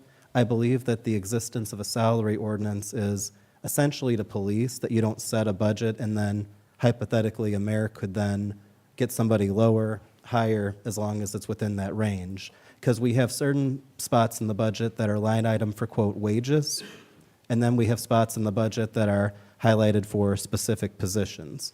So for example, in the case of HR, it's pretty simple. We have one line item for the full-time pay for the HR person. So you know that that money can only be spent on our HR director. With my office, you've got my pay, which is set by ordinance. You have Leanne's and you have Norma. But I'm one separate category for a line item for the mayor's salary, and then there's another category that includes Leanne and Norma. So I believe the salary ordinance is so that you don't make a budget on wages, and then I end up moving people around and moving money differently than what you guys thought when the budget was sold. That's why I'm still careful with how I present this stuff. Very good explanation, Mayor. There might be more to it, and again, if so, I'm sure Tammy will tell me after, but I think I captured it more or less with that line item part.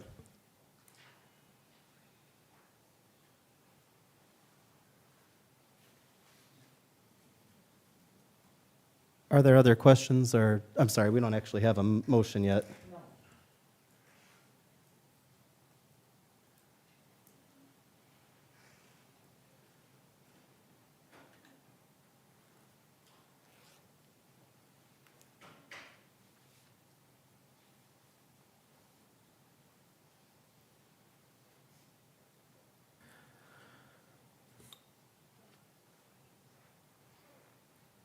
I don't think anybody's going to make a motion to adopt, so I'll make a motion to deny. Second. We have a motion, and we have a second. Liz, if you could call roll.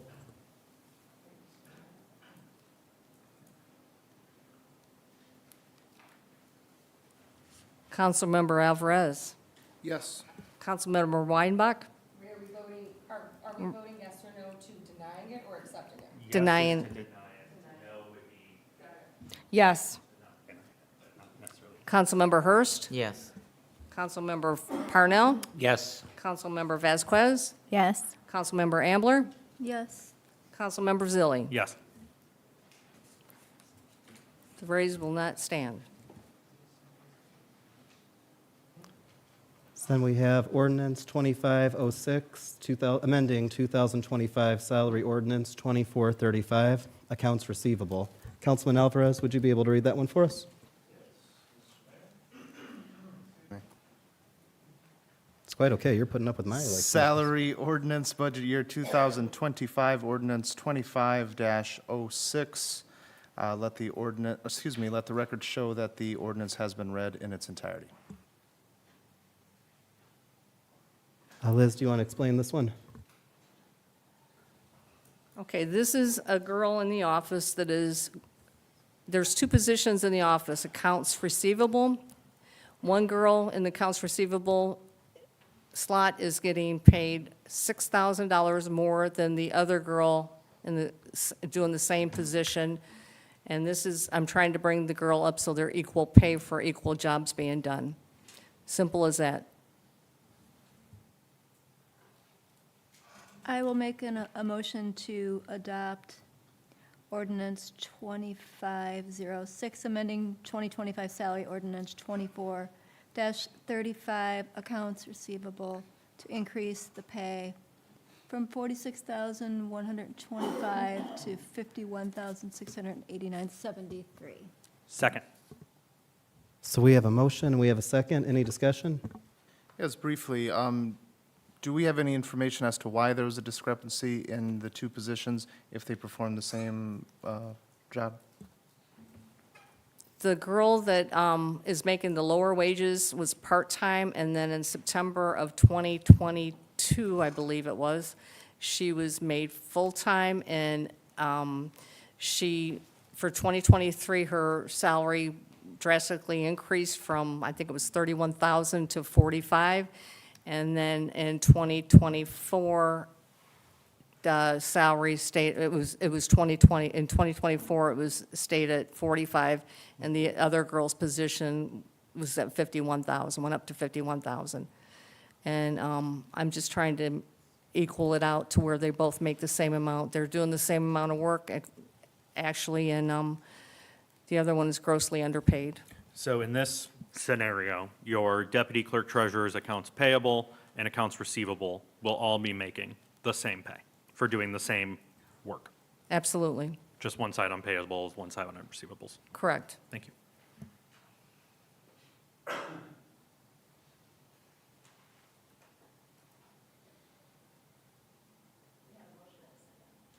I'm sorry. If so, Councilmember Alvarez, Yes. Councilmember Weidenbach, Yes. Councilmember Hurst, Yes. Councilmember Parnell, Yes. Councilmember Vasquez, Yes. Councilmember Ambler, Yes. Councilmember Zilli. Yes. all right. And then that gets us to the ordinance 25, shoot. I see. Yeah, 2507, amending the 2025 salary ordinance 2435, accounts payable.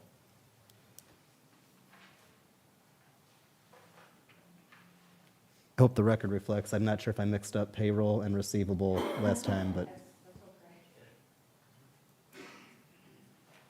Can I speak on this one? yes, if you'd like. Oh, actually, yes. Colin, would you mind reading it for us? Sure. Ordinance number 25-07, an ordinance establishing the amount of salaries and compensation to be paid to all appointed employees, officers of the city of Portage. Let the record reflect this has been read in full. This is the deputy clerk treasurer accounts payable increasing by 5,000 to be reimbursed by the RDC. So this is someone with the clerk treasurer's office, but we also have Tom here to go over an important piece as well, I believe. Liz, did you want to go first, then Tom, or how was that the best way to do it? Whatever you want to do, Tom, do you want to explain or do you want me to? Well, I was just going to kind of go over what she does for RDC and why it's being added. Is that okay? Yes. Okay. Yes, thank you. So what she's doing is performing the portion of, the clerk's portion of the finances for the RDC. Reports, accounts payable, tracks what accounts things are coming out of, and bank relationships, just handling the clerk's duties for the RDC. So I have a question on this, Tom. And I guess Liz. I'll answer, I know what you're, go ahead. Are these duties in addition to the duties that the accounts receivable deputy clerk treasurer, accounts payable deputy clerk treasurer would be doing? Or are these just responsibilities of the position that she holds, that she happens to hold? Liz, can you answer that? I will answer that. A little bit of a story. In 2022, the person in the office, in the clerk treasurer's office that was doing this was getting compensated $20,000 a year from RDC to be the clerk, the treasurer, to take care of the agendas, the minutes, and also the finances for the RDC. When she retired, for some reason, they split the job up, and they gave half of the job, which was the minutes, the agendas, and stuff like that, to the planning commission, employee in the plan commission department. And they gave the other half, the finance, to a girl in the clerk treasurer's office. At that time, they gave the employee in the planning department a $3,500 increase in her pay, and the girl in the clerk treasurer's office got a $0 increase in her pay for taking on additional responsibilities. So in 2024, the RDC decided to give the employee in the planning department a $10,000 a year raise, and they didn't give the clerk treasurer's office employee any raise for doing her additional work. So I did ask the RDC if they would compensate the employee in my office because it is a lot of work that she's doing. She's spending, it is definitely additional work. And they're still getting by cheaper by paying those 2 employees than hiring a full-time person to do that position at $60,000 a year. So it works out great for the RDC, it works out great for the clerk treasurer's office, as long as the employees are getting compensated. Thank you. Tom, was there any more you wanted to say? Nope, Liz, I appreciate that. And so, brief question, this is or is not the same position that we just brought the accounts receivable into? No, it's not. This is a different position. Okay, thank you. To be abundantly clear, sorry. So this person, without knowing remotely who it is a deputy clerk, accounts payable, has responsibilities equal to the other accounts payable clerk, right? And then in addition has RDC responsibilities that have been added. Absolutely. Okay. And the RDC is prepared on that end to cover that spot. And I think Tom. They voted on it yesterday to approve that $5,000, basically stipend for her doing her work that she's doing and for the So- RDC. So here's my next logical question. Well- What if there is a shift in the clerk treasurer's office and someone else takes on this role, just hypothetically? That's my question Would as that well. person then get the $5,000? Because Yeah. it's attached to this position, not a person. And we've got to take the person out of it. It's attached to the position. So if something were to shift and someone else did that job, would that 5,000 go to them? That 5,000 would follow that job responsibility for the RDC, yes. So my question is, on the accounts payable, if they're receiving these extra responsibilities, but yet we also approved a new additional staff member of a utility clerk, isn't it possible to redelegate some of the duties that this account payable person has to one of the other clerks? Speaking as the president of the RDC, putting on another hat, this decision on our part was based on it being not just the particular individual, but knowing that the job was going to be designed not just for this person, because we're taking the person out of it, but for this position. So should it happen that this person were to leave, which I don't think is going to happen soon, but if the person were to leave, that role would then be, we'd be searching for someone to do both duties, similar to how, just to use our public relations specialist, you've got multiple duties within a job, and if that person were to leave, assuming that we're bringing someone in to repeat the position, you're looking for someone to do those different duties. Should there come a point where someone's leaving, and that's not happening, but like, should there come a point and you feel that there is not someone who can do both duties, that's where it might be incumbent on the clerk treasurer, the RDC, and the council to redefine that job. But for the foreseeable future, it's viewed that this position is going to be the one that's tied to the RDC. And for the RDC side, we like it that way so that we're not voting and essentially picking favorites among people in the clerk treasurer's office. I guess I'm saying it, I believe it would be the most responsible to define it to a job rather than a person, but knowing that the person who's doing it now has helped define the job.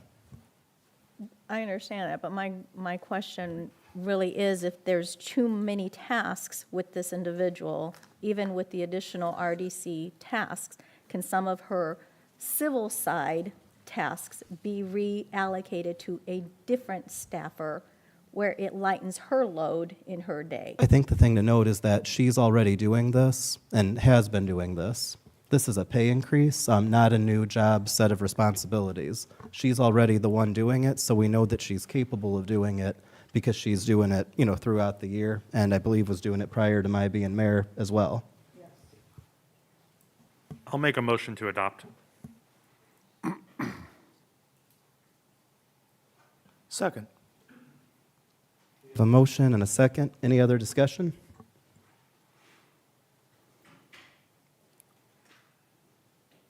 Liz, if you're ready to call roll. Yes. Councilman Alvarez? Yes? Councilmember Weidenbach? No. Councilmember Hurst? Yes. Councilmember Parnell? No. Councilmember Vasquez? No. Councilmember Ambler? Yes.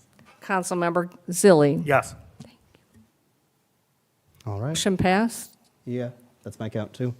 Not that it's my job to count, but I am keeping a tab here. That gets us, and Tom, I'm glad you're still there.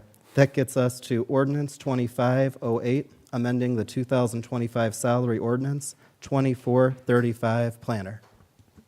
I guess I'll start. This is a position that is already budgeted, and it's already in the salary ordinance at $60,000. That said, there is both a desire to increase the pay, but similar to how we discussed the duties, there is we believe, or I believe, and again, speaking for the RDC, based on how we voted, there's a desire for this to also do duties for the Redevelopment Commission. And so with that, the Redevelopment Commission has set up for $5,000 to be added. That'll come from the RDC. We need the council, though, to approve that as a salary ordinance. Regarding the position as a whole and what it entails, I'll turn over to Tom Cherry. Yeah, this is something that, because she is going to be the city planner, we would not have to outsource some of the planning involved in the RDC projects, or really any projects with the city. So there are some projects with the RDC that require planning, and that's the task that she's going to be taking on in addition to what she's going to be doing up in planning and development. So yeah, this is reimbursed by RDC as well. In this matter, it is something that is budgeted on the RDC side for the $5,000 and already budgeted in the general fund for the $60,000. So we are asking the council for permission to put those together. Make a motion to adopt and approve. We have a motion and a second. Any discussion? Liz, if you're ready.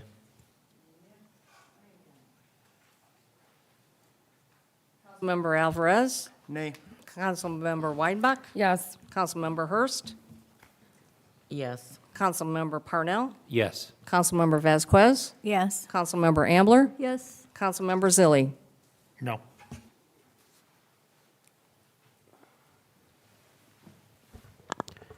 That gets us to Ordinance 2509, amending the 2025 salary ordinance 2435, code enforcer. This one is one where, as a mayor, I have to not make a mistake. I have to admit that I made a mistake. When I was putting together things for the year 2025, something that wasn't factored in at the time, and that's entirely on me for not factoring it, is that I anticipated the code enforcement officers to be within the things that you review within the context of a wage study. In December, I had a number of things that opened my eyes, in particular the fact that we have two code enforcement officers, and to put it very simply, one's not going to catch the other in pay, but we felt that it was important to increase the pay. But I have to acknowledge that this was something that I realized later. That's something I've apologized to the code enforcement officer about. At the same time, I'm bringing it to the council as a request. It is not budgeted within the 2025 budget directly. With the change that you guys have passed with the, the building commissioner spot, this was not the reason, but in assessing it, we will have money saved available that will cover the proposed increase. I need to account the fact that it wasn't budgeted for at the time. We have funds available, and I'm open, of course, to discussion, but I guess we need somebody to read it. Bob, would you mind reading that one for us? 2509. Yes. Salary ordinance, budget year 2025, ordinance 25-09. An ordinance establishing the amount of salaries and compensation to be paid to all appointed employees and officers of the City of Portage, Porter County, Indiana, for the year 2025. Be it and hereby is ordained by the Common Council of the City of Portage, Indiana, as follows. Let the record reflect that the ordinance has been read in its entirety.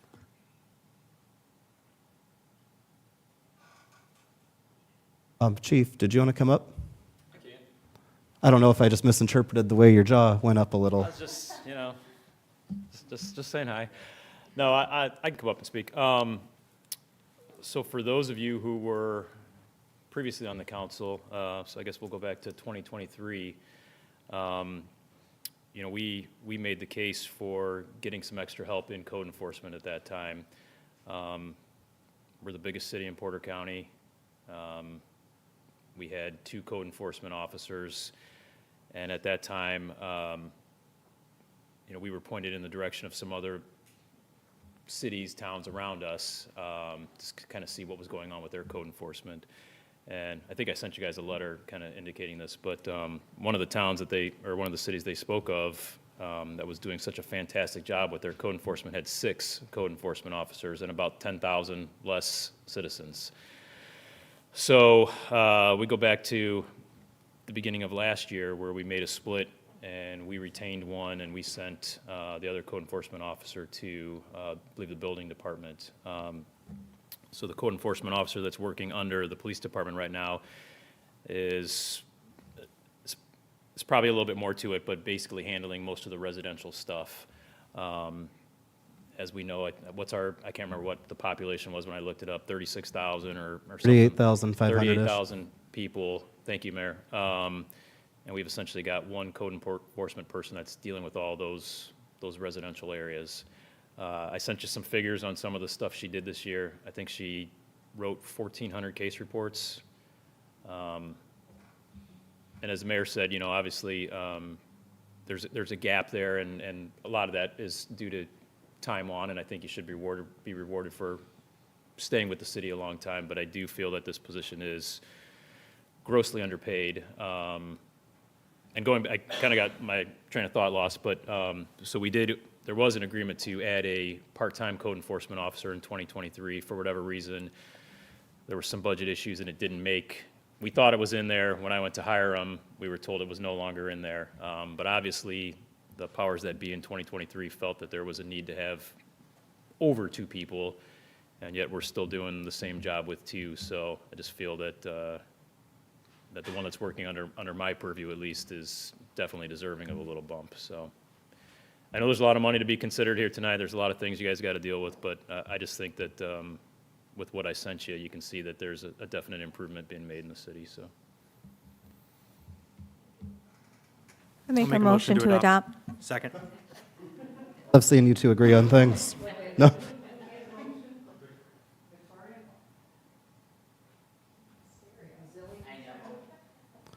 So we have a motion and we have a second. Is there any discussion?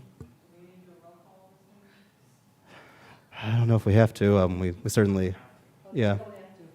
So we have this code enforcement position, and for the record, I love working with you guys. When we agree, disagree, it's great stuff, but there's these moments that make it all great and worthwhile. So we have this motion, it's seconded. All in favor, please signify by saying aye. Aye. Any opposed? We're good. Whew. All right, so that gets us into maybe this next one will be too. So we get 2510, amending the 2025 salary ordinance, 2435, sanitary super, which I think means superintendent, but I like super in this case. Superwoman. Victoria, would you mind reading this one for us? Absolutely.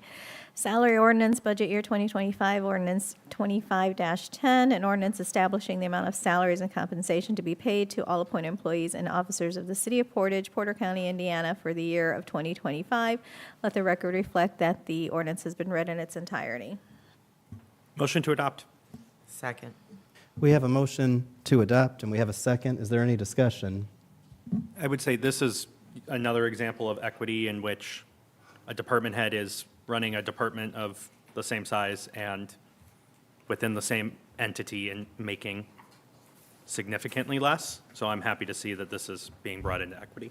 And who is doing an extraordinary job, and that is based on a review that we had too. We've had it in there, and, well, don't clap yet. We gotta, so we have a motion. Not just for her department, but helping the other departments as well. Oh, my and grants. goodness. Appreciate that. I could not have gotten through last year without Tracy. Everything she brought to the table, and I'll tell anybody who asked, but I won't say it now because I know it's going to be late still, but Tracy once solved a $16 million problem, and I will always remember that that was her first week with me as the mayor, where because we brought her into a meeting, well, you were in the meeting, and you came back the next day like, Mayor, I've got it. I'm like, oh, that's great. Thank you. So we have a motion. We have a second. All in favor, please signify by saying aye. Aye. Any opposed? Good. Thank you. That gets us to ordinance 2517. Now we can clap, yeah. Amending the salary ordinance for 2435 utility clerks. Tracy or Dan, would you guys want to come up to be available? Thank you. It's definitely great having you speak, having yours passed, for sure. Oh, thank you. Thank you for that and for the kind words and everything. So our clerks were administrative assistants is what their titles are, but they're way above that. With the SRF in my office, my administrative assistant has taken on tremendous responsibilities because there is a lot of reporting and questions that SRF has of us, and she has organized it and taken over that. The other part that she's done for me is I also still do pretreatment right now. I'm the pretreatment coordinator too. So she has taken on mercury variants, and she performs it all by herself, going to residents, getting the surveys. In the past, with the past administration, it wasn't being done correctly. IDEM wasn't getting exactly what they needed. They want all the surveys of everyone, and you just don't stop there. If they don't return it to you, she has to go physically to their facility and make them fill it out. And we do that. Our binders that we send in for annual reports went from being this big to a binder that big. It helps us with reporting. IDEM is thrilled with us. It keeps us in their good graces, and she has stepped up and done that. It's not part of her job description. There's several other things. I'm speaking for Dan's now, for Kayla. She got her MS4. That's a certification that the hourly union employees get certification pay for. They get a special extra pay. She don't get that extra pay, but she took on that responsibility and went and got her MS4. It just shows how both of these girls have stepped up and out of their jobs and taken on other additional responsibilities. So any questions of me or Dan? I was going to say, you were speaking of yours, right? And I also did Kayla. I Yeah, kind I was of added gonna Dan say. since I was up here. Dan, I did don't you have think anything you want to mind. add? He could. As Dan is coming up, I will state that this is one that was planned for and budgeted within the utility side. So unlike the one that was a couple ago where we have funds, but we have to figure that part, out formally, this one is budgeted for what's being prepared. Good evening, everyone. As Tracy was talking about the MS4, that, Kayla came in, didn't have a lot of experience with that, and she's learned so much. The MS4, to get that certification, you have to go through a 3-day class and then pass a test at the end of the class. It's not the easiest thing in the whole world to do. Being as the point of the department, every call goes through Kayla, okay? I mean, and she even gets calls for things that are not even my department. Indiana American Water, we get calls all the time because some of the people from Illinois moved here and they're used to the villages having the water. So they'll call and she directs them to Indiana Water. Anytime there's any issues, she goes and she contacts Frontier. We had a break the other day where they bored through one of the pipes, one of our sanitary pipes. And she contacts Frontier and she sets up all the invoices because we invoice our time and the contractor's time if we have to repair it. She does all that, she has the contacts and she takes and invoices all these people. I mean, she really does a really fantastic job. And like I said, she's kind of my Leanne, so in my department. 811 has significantly changed. They went electronic. Now, if we call in an emergency locate, before we could actually fix one of our pipes, we have to go on 811, or she does, and she has to make sure that every entity has okayed that they already went out and located their lines before we could start digging. They've really changed 811 a lot, so it actually has put on some more responsibility for her, and that's a big responsibility, because if for some reason it's missed and then we hit a line, then we would be responsible instead of whoever came out and was supposed to locate it. Like I said, this girl started a couple years ago, and she started out, we started out at a lower salary, then she kind of went up and got a raise, and she got another raise, and I think this would really help to bring her where she should be, because, you know, she deserves it. She really is a dedicated and hardworking employee. Thank you so much, Dan. I should note, thanks to Councilwoman Ambler, this has not been read yet. So I do need a council person to read it, but I don't remember what order we were on. Was the last one who had read, was it? If you go ahead, there we go.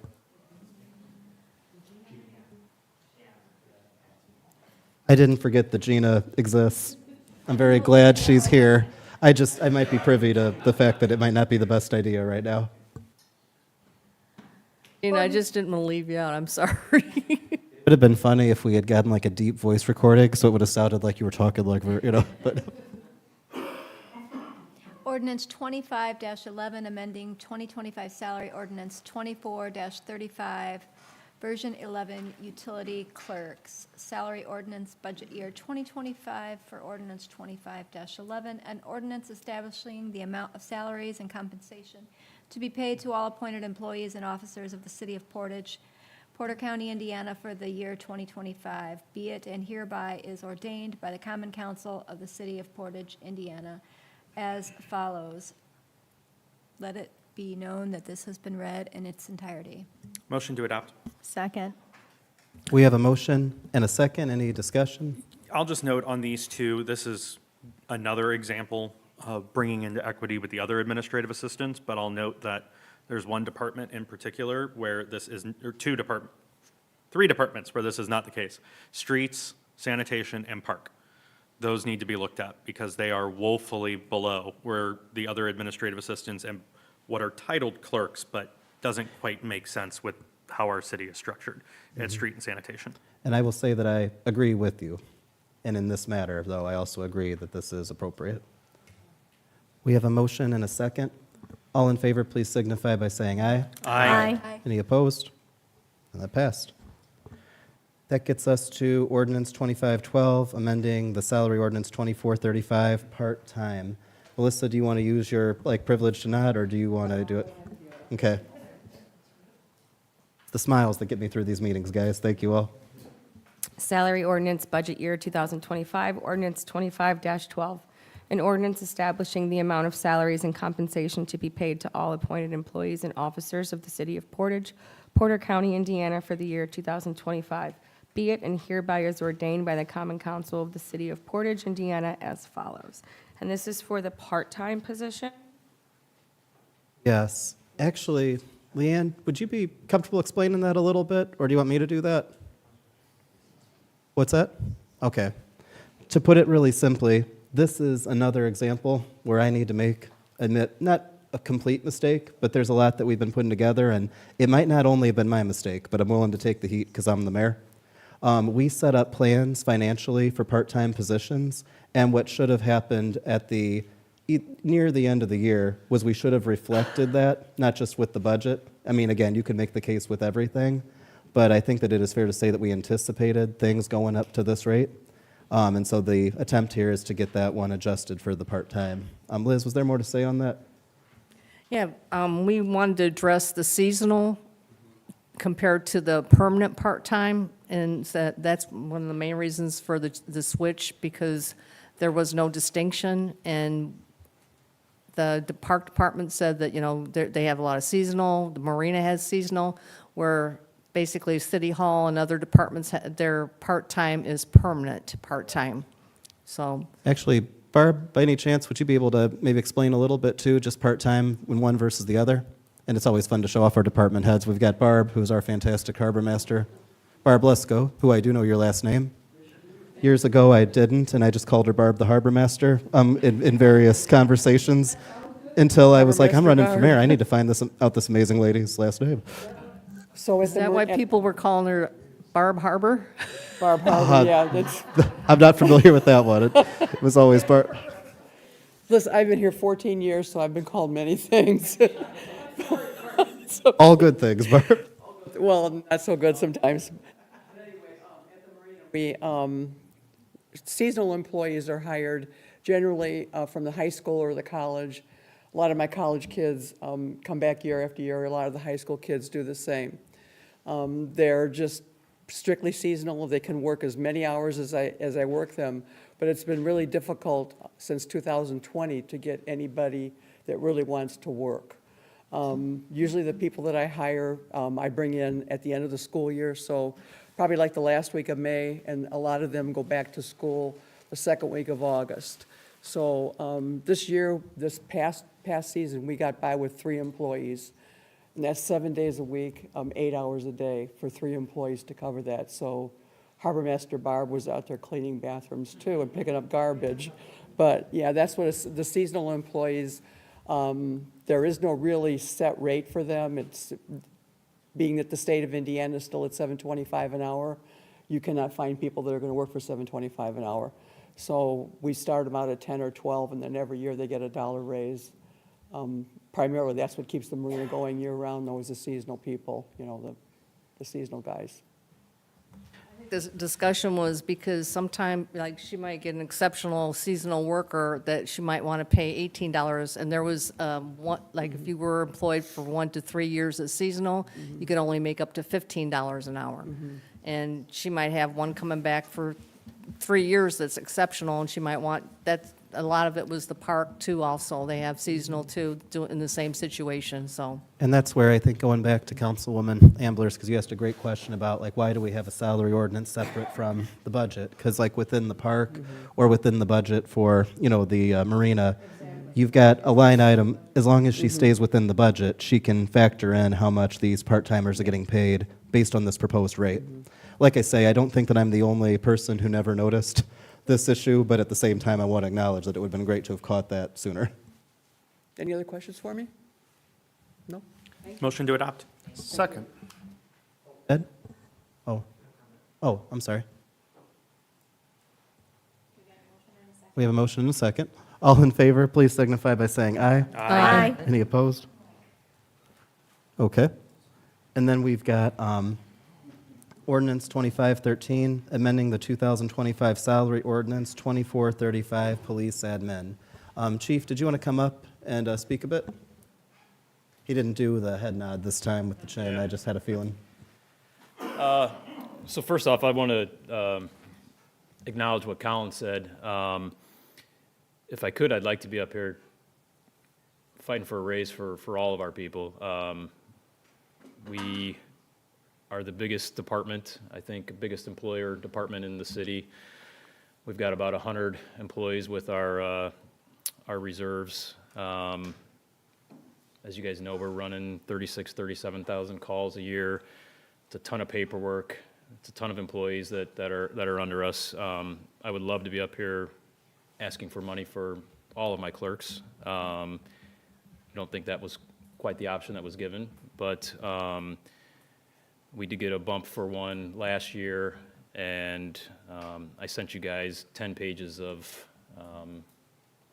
things that the individual we're talking about today does for us. I think that she keeps us up and running, and so if there's an opportunity for there to be a bump, that'd be fantastic. But I do agree with what Colin said. There is probably, you know, if there was opportunities for others, I'll be right back up here in that case. But absolutely, this is the process today, so that's why I'm here. And to go through the history of it, that was the intention, and it remains the intention that we're doing the wage study this year to be able to assess all that. This was initially one of the jobs that was put into it, but when my police chief says, Mayor, I've got something really important, I'm going to listen to my chief and Appreciate it. Bring that in.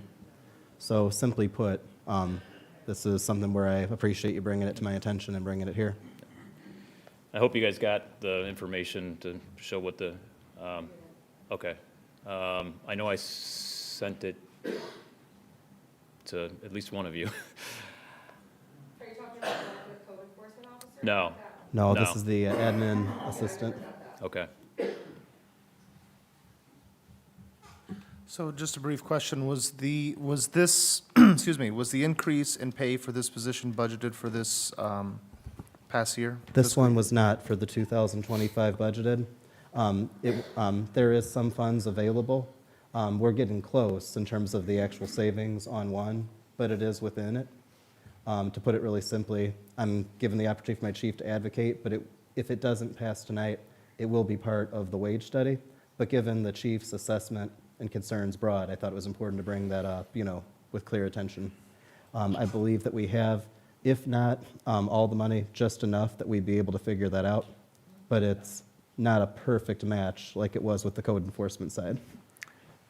But I think that we can do it. But it's not part of the 2025 budget at this time. Thank you. So we don't have a motion, but do we want to make one and then I have a comment? Sure. Not yet. So we need someone to read it. Maybe Councilman Alvarez?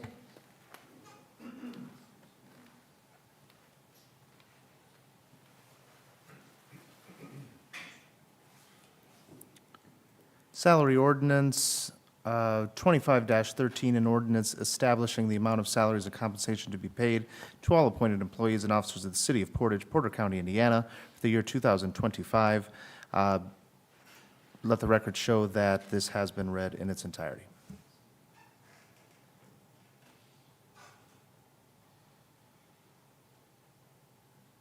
And as stated, this was not put into the 2025 budget. The advocacy from our chief, it came afterwards, just like happened with the code enforcement side. I believe that we're very close financially with being able to put that together, but it's not so perfect as, a total amount. I absolutely believe it's deserving, as so many are. Yeah. And I do think it needs to be noted, especially given the particular work being done by the admin assistant, as noted by Tracy earlier and has been articulated by our chief, and was noted earlier with the now PR specialist. Not every job title necessarily matches what a person thinks of the job as, and whether or not that needs to be addressed in a wage study by the council or what have you, that's sometimes a factor here too, because we have a title that maybe doesn't always match the full level of responsibility with the job. Not that I worry about that too much personally. And that very well may be the case because there is also another staffer that is titled chief clerk. And it seems that some of the responsibilities that are with the administrative assistant might be better suited with the chief clerk or vice versa, or possibly a different departmental reorganizational with the title of this particular position and or with the chief clerk. So recognizing we still don't have a motion, but I'm going to go ahead and give my 2 cents. Go ahead. Here's my concern, and this is not directed at Chief Candiano, and it won't be directed at Chief Crail in a second, because they brought forward what they were asked to bring forward.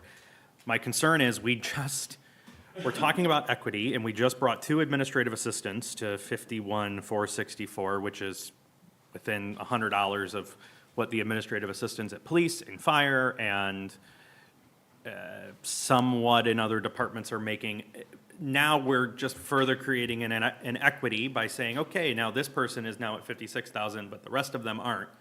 And there needs to be a single intention here of everybody's being brought to the same level playing field, and then we can adjust from there with cost of living going forward. Because now we're just going to further create an equity in which one person titled administrative assistant is making $4,500 than other people with the same exact title.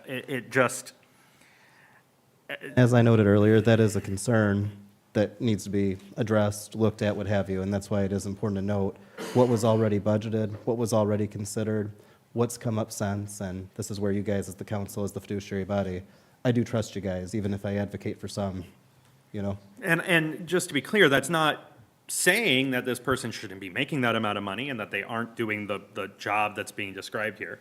But this process just is not making sense to me, one bit.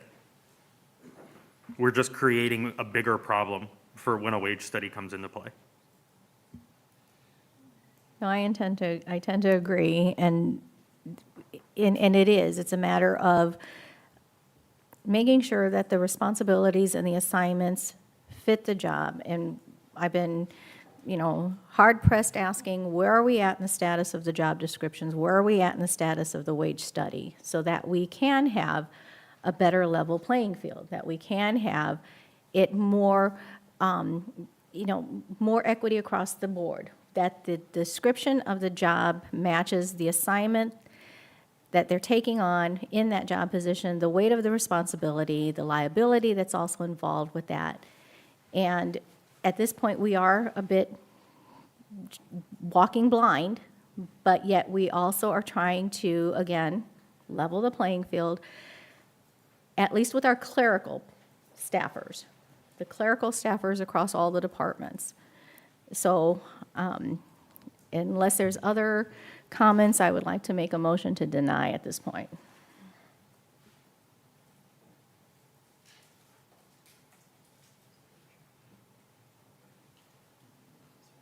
I make a motion to approve from,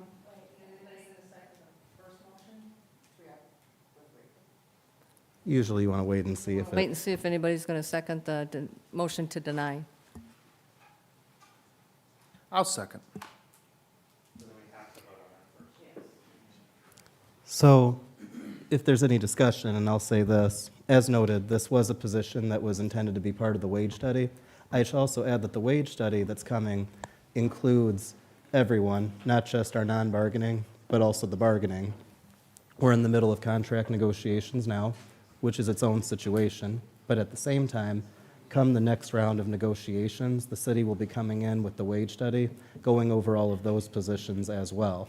I want to add, and I know the chief wants to say something more, but I want to add that I appreciate you guys taking this so seriously, in part because we haven't really done something like it in the city before.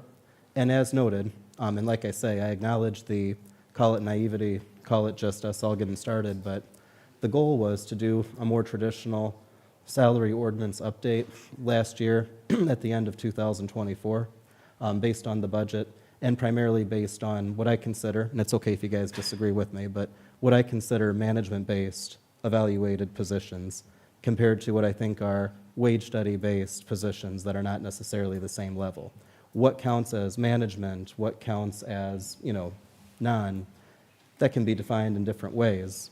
But I just want to state I do appreciate how you guys are taking this very seriously. I want to acknowledge our chief, see us come back up. Yeah, no, I was just going to say, you guys got a job to do. I respect your opinions on this. I just wanted it to be known that it was not our intention for you to be going into this blind. I did send a 10-page or more job description for this individual. I apologize if you didn't get it, but it was sent to the council. And I received it, of course, too, Chief, both Okay. before and I then just in wanted an to make email. it sure that you guys were clear that I wasn't just trying to slip something in on you. I did send basically all of the duties across for you guys to review. So again, I respect however this shakes out, but I just wanted to make sure that was known. So. So we do have a motion, and we do have a second. So Liz, if you're ready. Do you want to do a roll call, or do you want to do? I can do it all in favor. This is motion to deny, correct? Yeah. So all in favor, please signify by saying aye. Aye. Any opposed? Aye. I didn't hear any. Not opposed, I believe. And then that gets us to ordinance 2514, amending the salary ordinance, fire admin. Councilman Zilli, if you don't mind reading it, and then I imagine the discussion might go the same, but for the sake of Sure. reading it. Ordinance number 25-14, an ordinance establishing the amount of salaries and compensation to be paid to all appointed employees and officers of the city of Portage, Porter County, Indiana. Let the record reflect this has been read in its entirety. This is the fire administrative assistant going from 51,552, 38 to 56,000. And I will make a motion to deny. Second. We have a motion and a second. Any discussion? What I'll state again is that, again, regardless of whether everybody agrees, I do think that there was an articulate idea of what's management, what's not. I think that in the case of the police chief, he articulated how he views that as a management role. And similarly, regardless of whether an admin assistant is what we normally consider management, I respect our chief's opinion, and I do understand it. We have our next chief up to speak, and I do think that he's owed that since we let the police chief speak. I also understand and respect everything that you're saying and doing. I just want you to know that she is my only full-time clerk. I don't have a staff of clerks. She makes the I's dotted and T's crossed. We are a revenue producing organization. She makes sure that we produce that revenue. There are other factors that she does throughout our organization, but I just want it to be said that she is my only clerk, and without her, we would not generate the revenue that we do. Thanks.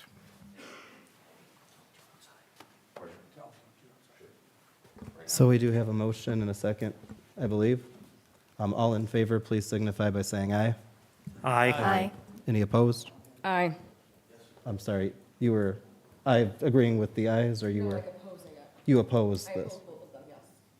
Okay, got it. Thank you. I just want, and I apologize for misunderstanding you. What I'll say is that this is a huge change in the city of Portage, going for how we assess this. Even if we disagree on some and agree on others, all said and done, I appreciate the effort going into all of this. And the wage study is progressing, it's getting ready, as are defining roles that have never been defined in the city. And that does take a great deal of effort.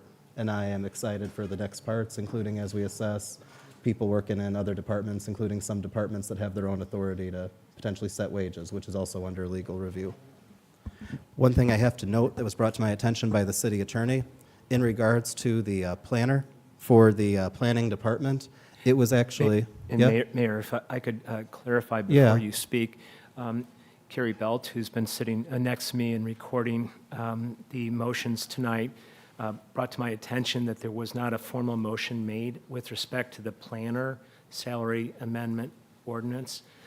So if the Common Council would please help cure that issue, unless Liz no, has at something the- different. He's referring to the January meeting. When this was, when these were proposed as first readings. If I can clear that up, Mayor, I was advised by Carrie that it actually was on the January first reading cycle. Oh, it was, okay. But tonight, she didn't have any notes as to who made the motion, and of course, the results have come in, but if we could just clear that up by council action. I guess what I'm trying to figure out is, I mean, it was a recorded meeting. Couldn't you watch the recorded meeting and see who it was who? No, it was, what's saying is that, so Ed, real quick, so back in on January 14th, right? I just want to make sure I understand what you're saying. Hey, Carrie, on January 14th, was there a first reading for the planner ordinance? It's my understanding that there was a first reading. Okay. And we know who motioned for it and seconded it in January? Oh, I see what you're saying. Well, then what is the issue if it was in January? Second reading, there wasn't a reading tonight. Oh, we didn't do the reading? Yes, we did. I could have, I'm like, I got it down that, yeah, go ahead. oh, I see. So we need, I got it down 2508, amending the planner position. Victoria's made a motion to approve reading. But no one actually. oh, gotcha. Oh, okay. We've been doing that. This is a long meeting, and you guys are all amazing troopers. If you want to just like not have the March meeting to make up for this, we can do that.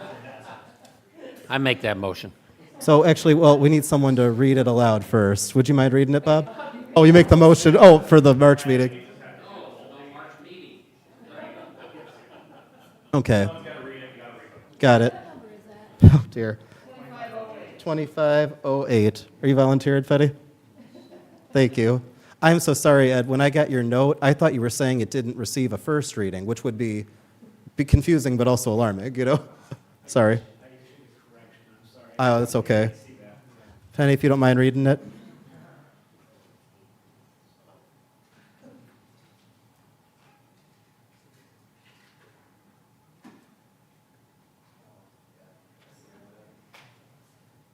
Ordinance 2508, amending 2025 salary ordinance 2435. Version 8, planner. For the salary ordinance, budget year 2025, ordinance 2508, an ordinance establishing the amount of salaries and compensation to be paid to all appointed employees and officers of the city of Portage, Porter County, Indiana, for the year 2025, be it and hereby ordained by the Common Council of the City of Portage, Indiana, as follows. Let the record reflect this has been read in its entirety for real. And so this is the Motion second. to adopt. Second. We have a motion and a second. All in favor? Aye. Please signify by saying aye. Aye. But again, all in favor, please signify by saying aye. Aye. Any opposed? No. No. All right. Well, there we go. Okay, and that gets us done with the salary amendments. I say for now because that goes into the planned wage study, what comes from that. And hopefully there's no emergency situation where we got to hire somebody new or something. So, all right, so that gets us to Resolution 2502, Local Road and Street 2025 Budget Transfer. Let's see. Victoria, would you mind reading that one? This is Resolution 2502, Local Road and Street 2025 Budget Transfer.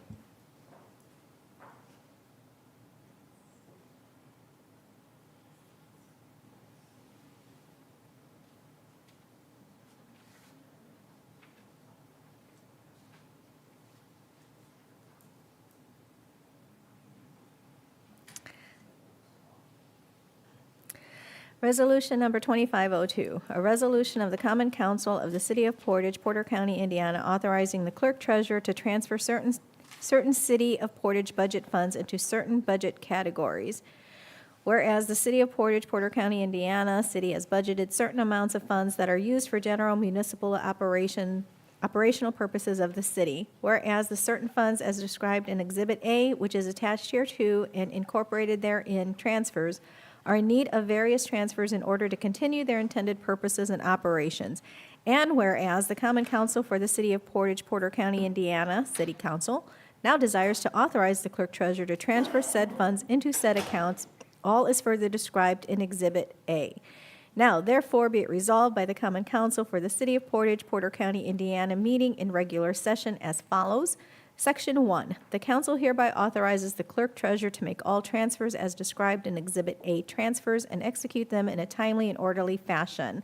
Section 2, this resolution shall be in full force and effect from and upon its passage and in accordance with the Indiana law, passed and adopted by the Common Council of the City of Portage, Porter County, Indiana, this blank day of February 2025. Motion to adopt. Second. We have a motion and we have a second. Any discussion?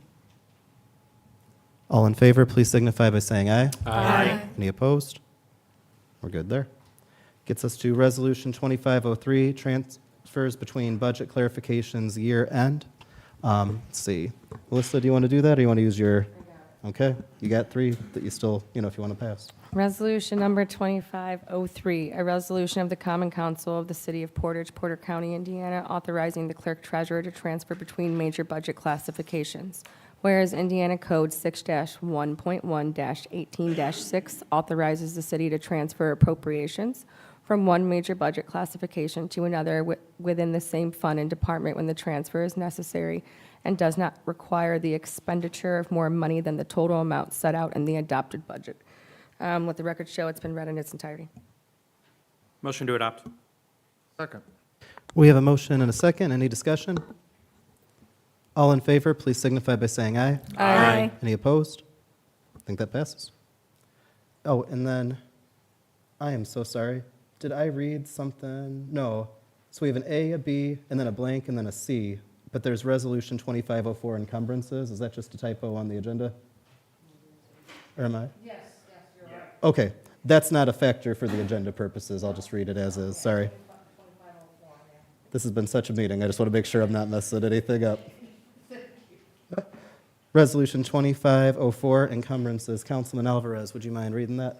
Absolutely, Mr. Mayor. Resolution 25-04, a resolution of the Common Council of the City of Portage, Porter County, Indiana, authorizing the clerk treasurer to record outstanding encumbrances from 2024 carried forward to 2025, whereas budgeted expenses were not spent in the year they were budgeted for. However, they were a part of a project that was entered into in 2024, and the work was completed in 2024, whereas the Portage Clerk Treasurer's Office has received invoices notated by the department heads that were to be paid from the remaining 2024 budget as set forth in Exhibit A, whereas the City of Portage uses a purchase order system for the purposes of budget control, and whereas some of the commitments made in 2024 for goods and services will not be invoiced until 2025, whereas issuance of a purchase order encumbers funds which, if unexpended, can be carried forward to the next year, and whereas the Common Council for the City of Portage, Porter County, Indiana, now desires to authorize the clerk treasurer to encumber said funds into said accounts. All is further described in Exhibit A. Let the record show that this has been read in its entirety. Motion to adopt. Second. We have a motion and we have a second.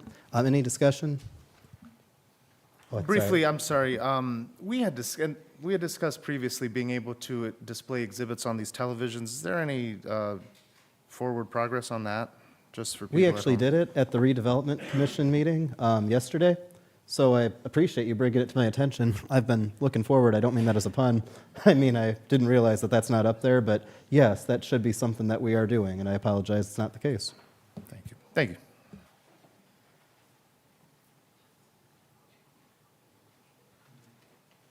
So we had a motion and a second. Is that no discussion? All in favor, please signify by saying aye. Aye. Any opposed?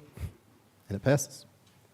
That gets us to Resolution 2505, approving bond for sanitary district.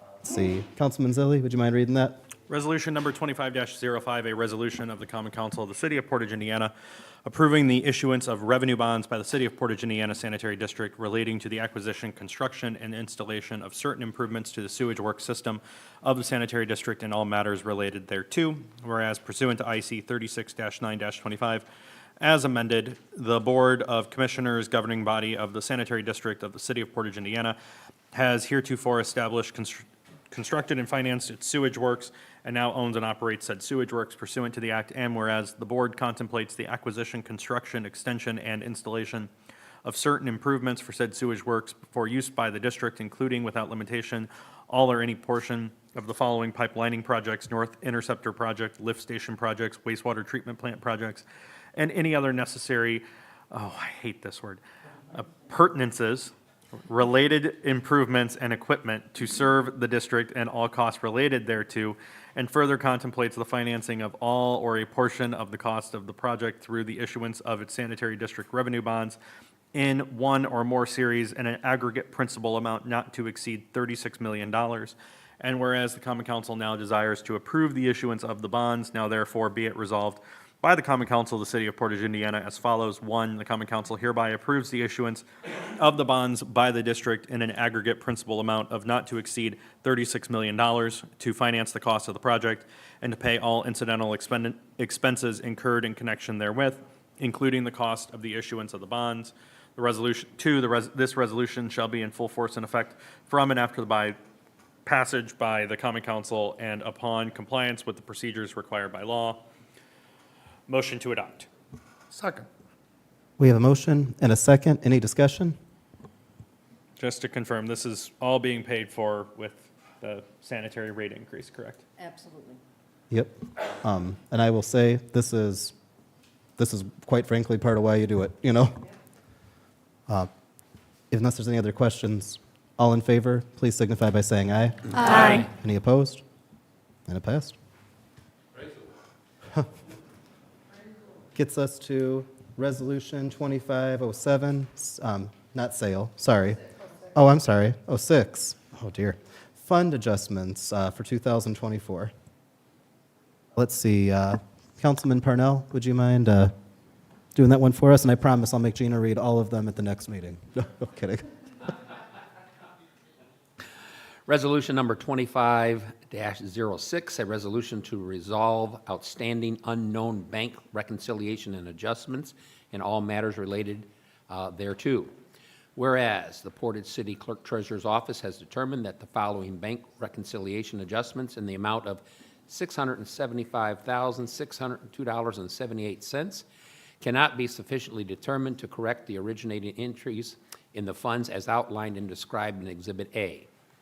Whereas the Portage City Clerk's Office has been carrying these adjustments prior to current administration, in which financial advisors have determined that these entries should be appropriately receipted back into the general operating fund in which the accounts are associated. Whereas the Common Council for the City of Portage, Indiana, City Council, has reviewed the applicable state law regarding the receipting and accounting guidelines within a municipality, and whereas the City Council has determined that the state laws permit these adjustments to be resolved, which have remained outstanding and unaccounted for in a period of more than 2 years, are resolved by the municipality. Whereas the City Council, having reviewed and considered all recommendations and being duly advised, now concurs that it is advisable, necessary, appropriate, and in the best interest of the residents of City of Portage to make correcting entries to the associated general funds associated with these adjustments, which have remained outstanding and unpaid for a period of 2 or more years and attached hereto as Exhibit A, in accordance with the applicable law as amended from time to time. Now therefore be it resolved by the Common Council for the City of Portage, Porter County, Indiana, meeting in a regular session as follows. Section 1. The bank reconciliation adjustments attached hereto Exhibit A and identified by the Clerk Treasurer, of which city personnel and financial advisors were unable to ascertain which a level of confidence necessary to locate the original entries and have remained outstanding for a period of 2 or more years, is hereby accepted by the City Council. Section 2, that the City Clerk Treasurer, pursuant to the application procedures of the State Board of Accounts, is hereby authorized to make the necessary adjustments which have remained outstanding for a period of 2 or more years in the amount of $675,602.78 as bank adjustments to the appropriate general funds associated with the banks. Section 3, that the Clerk Treasurer is hereby authorized to make all appropriate entries on the books and records of the city regarding these matters, receipting these funds back into the fund from which it was originally drawn, and if the fund is no longer in existence, shall be receipted back into the general fund. Section 4, this resolution shall be in full force and effect from and upon its passage in accordance with Indiana law, passed and adopted by the Common Council, City of Portage, Porter County, Indiana, this blank day of February 2025. I hereby certify that the following foregoing resolution was delivered to the City of Portage Mayor Austin Bonta on the blank day of February 2025. Bob, that was excellently read, and I appreciate how it says blank. It's kind of just a little... It's as if I'm saying some type of a bad word and I just say blank. Yeah, it'll be a great attack ad one day, maybe at a... No. If we could do... Well, Liz, would it be appropriate just to explain very shortly what that is? I will leave Tammy, my new hire.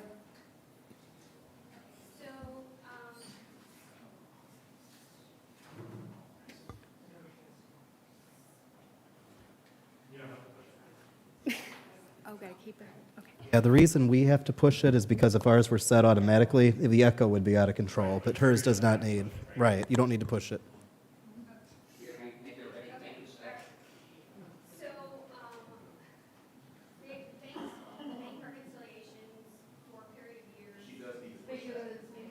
I'm sorry. Apparently, the button doesn't do what it's supposed to do, so please go ahead and push it. Okay. It says push to talk. It used to work automatically. I don't know what happened. Yeah. And that one still does, and that one still does. So we'll start a new committee to investigate that after this is done. So, for several years, the city's bank accounts have had a little bit of reconciliation problems. In fact, you guys have hired financial advisors to do the bank reconciliations. Over a period of time that there's been these outstanding entries that we've carried as an adjustment, so that way your funds balance to your balances in your account. We have gone back as far as we can to try to definitively define what those adjustments are. This is what's been left, that we cannot come to any good conclusion as to what caused these variances. So, and this is just to clean it up, so then that way going forward, you guys have a clean slate. And then, so the accounting practices are going to get better because there's going to be more internal controls in place, so we won't have this. How Point much of were you information. able to find and resolve? This was actually this was actually before I actually came into the city. This was actually done by your financial advisors, Crone Associates, Okay, prior Liz, to I'm me gonna ask you- coming in, because I just came in at the end of December. I believe it was close to $1.6 million. So we got 687 that we could not account for, so.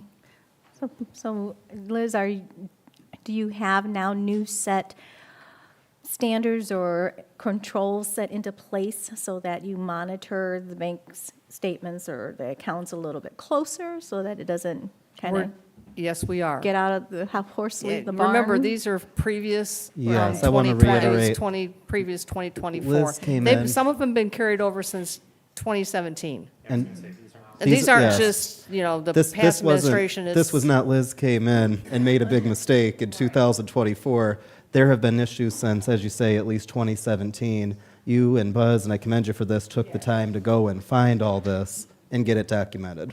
The question is still a good question. Do we have controls in place to not let that happen again? But I just want to make clear, that's not a 2024 problem. We're fixing it in 25. Yeah. Let me answer your question more precisely. That is one of the main reasons why I'm hiring qualified people into the clerk treasurer's office to make sure that this doesn't happen again. And yes, we are putting procedures in place and have had them in place. So,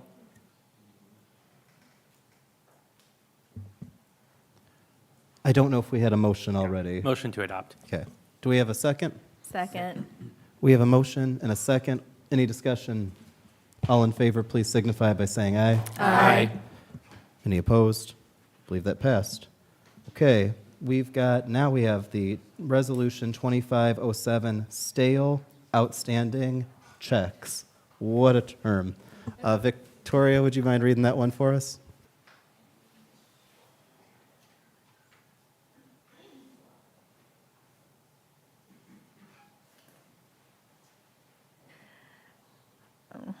Resolution number 2507, a resolution to void stale dated checks outstanding and unpaid for a period of 2 or more years and all matters related thereto. Whereas Indiana Code 5-11-10.5 authorizes the city to void any warrants or checks that are outstanding and unpaid for a period of 2 years or more as the last day of December of each year. Whereas the Portage Clerk Treasurer's Office has determined that the following checks in the amount of $164,009.04 are no longer valid to be presented for payment as outlined and described in Exhibit A. Whereas the Portage Clerk Treasurer's Office has an obligation to prepare a list detailing such outstanding warrants and checks for a period more than 2 years as of the last day of December the preceding year, no later than March 1st of each year, and presented to the fiscal body of the city. Whereas the Common Council for the City of Portage, Porter County, Indiana, has reviewed the applicable state law regarding the voiding of stale dated checks with a municipality. And whereas the City Council has determined that the state law permits stale dated checks, which have remained outstanding and unpaid for a period of more than 2 years, to be voided by the municipality. Whereas the City Council has, having reviewed and considered all recommendations, and being duly advised, now concurs that it is advisable, necessary, appropriate, and in the best interest of the resident of the City of Portage to void the stale dated checks, which have remained outstanding and unpaid for a period of 2 or more years, and attached hereto as Exhibit A, in accordance with the applicable law as amended from time to time. Now, therefore, it be resolved by the Common Council for the City of Portage, Porter County, Indiana, meeting in regular session as follows. Section 1, the stale dated checks attached hereto as Exhibit A and identified by the Clerk Treasurer, which contains a detailed breakdown of the stale dated checks and have remained outstanding and unpaid for a period of 2 or more years, is hereby accepted by the City Council. Section 2, that the Clerk Treasurer, pursuant to the to the application procedures of the State Board of Accounts, is hereby authorized to void stale dated checks which have remained outstanding and unpaid for a period of 2 or more years in the amount of $164,009.04 as stale dated checks as same is void. Section 3, that the clerk treasurer is hereby authorized to make all appropriate entries on the books and records of the city regarding these matters, receipting these funds back into the fund from which it was originally drawn, and if the fund is no longer in existence, it shall be receipted back into the general fund. Section 4, this resolution shall be in full force and effect from and upon its passage and in accordance with Indiana law, passed and adopted by the Common Council of the City of Portage, Porter County, Indiana, this day of February 2025. Let the record show it has been read in its entirety. Motion to adopt. Second. We have a motion and a second. Any discussion? Wasn't sure if you're about to ask a question. All right. All in favor, please signify by saying aye. Aye. Any opposed? Hearing none. I think that passed. That gets us to reports from city officials. I believe, if you guys don't mind, everybody, I believe, sent their usual reports. In the interest of time, I'll let them be unless there's a pressing matter. Would anybody from a committee want to give any report? Nothing this evening, Mayor, thank you. We have petitions, remonstrances, and public input. Yes, please feel free to come up. If you are coming up, I'm going to try to limit you to about 2 minutes, only out of respect for time. I also want to respect that you were here the whole meeting, so it would not be right in that matter, I think. Yeah. I'm just a nobody. I'm a citizen. I live on Randolph Street. You say that all the time, but you are very much a somebody, Well, and you are a maybe. citizen, and I you live take the off, time to come near here. Fagley School on a dead-end street. I've been for 3.5 months, and this Penny will appreciate this. I'm trying to get NIPSCO to replace my street light. I'm the only one on the street. It's been 2.5 months, or 3.5 months. Got replaced this morning at 11 o'clock. 4 trucks, 10 people, a dump truck, and some other equipment. It was absolutely overwhelming. And all I had to do was, it was caused by, we found out, surf internet, cut the cable underneath the pole. And that's what the problem was. I wish I could tell you I was shocked, but I'm not. And that's that issue's been solved. A little background on me, I was in the Navy for 25 years and worked mostly on aircraft carriers. And for all that time, not all of the time, but about 10 years or 12 years of that of my career was on an aircraft carrier, working on a flight deck. Anyway, that has nothing to do with what else I got. What is going on with the house on Stone and County Line? That was my other issue. I can answer that for you as Okay. gently as I can. There was an unsafe building hearing in the previous month. There was a process where he doesn't like being called a judge. We'll call him a hearing officer who came in. They're very sensitive about not being called judges, and I understand why. I got Ferdinand making that expression. I get it. He did an excellent job conducting the hearing. It was one of 2 for that hearing. We're actually trying to do, the goal is 2 unsafe buildings per month in the city. That one was one of the first 2. It came back, and the process goes first, the hearing officer had to review the petition from the city. That was approved by him. It gave the property owner 10 days to either get the home up to condition or to have to demolish it.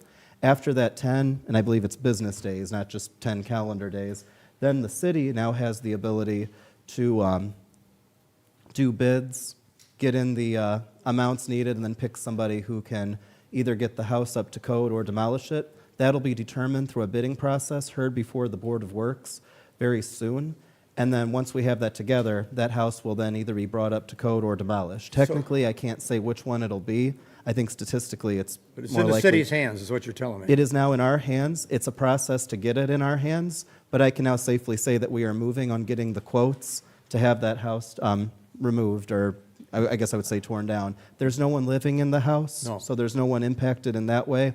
And not to get into all the details, because every abandoned or unsafe house has a story, and it's often not a happy story. Right. But what I will say is there comes a point where the public interest and public safety interest is such that we have to take action. We reached that point. We successfully proved before a hearing officer it reached the point.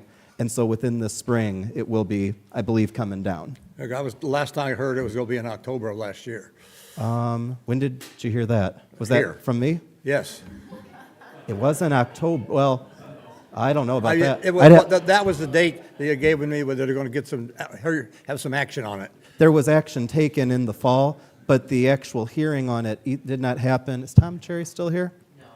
I'm sorry. It's not important. No, the hearing finally happened recently, and then after the hearing, we had to wait a certain number of days for technically the owner, if they choose to, has the ability to get it taken down per the order of the hearing officer. If that doesn't happen, and we didn't expect it to, then it falls into the city's hands. So we're now able to proceed, but we have to do a bid to see who's going to take on the job. understand. And that's a process, I too. want to find out who that contractor is, 'cause I want him to work on my house. Oh. If he can restore that house. It's got soffits falling off. It's almost fallen down anyway. So it's in bad shape. All right, well, thank you. I'd like to make one more comment if I Of could. course. One of our businesses, I did this before, Portage Resale Shop. Anybody know who that is? Absolutely. My wife works there as a volunteer, has one paid employee. They work like Goodwill, just exactly like the Goodwill, only they cater to needy people. That's their main objective. And the fire department has recently, the fire department has used them, I know, on occasion or two. People have had damage in their house, and they needed some help, the clothes, whatever.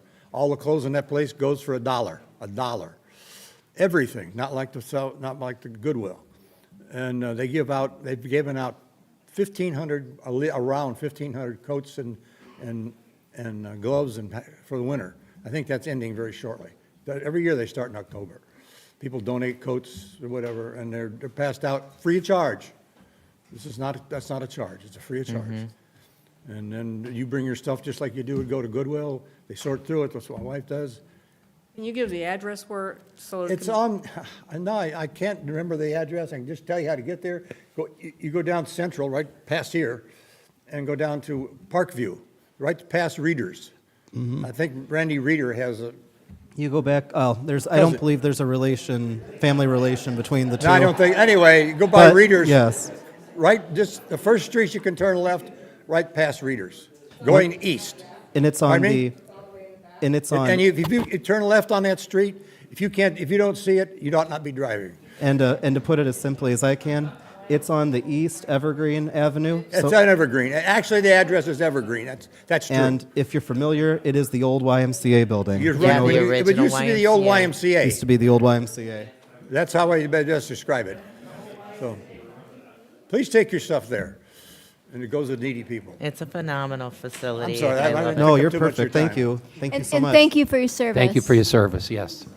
So, I don't know what our record is for a long meeting. We've had some incredibly short meetings. Oh, this in isn't the past. longest meeting I've been at. No, mine either. Not sure about me. Well, but all said and done, if we finish it up now, we will be less than 3 hours still. Okay. Do we have a motion to Wait, adjourn or I any have a other question. matters to bring? Oh, sorry. Hurry! Motion to adjourn. I just wanted Liz to make sure in the minutes it has me as the one denials. Okay, just making sure.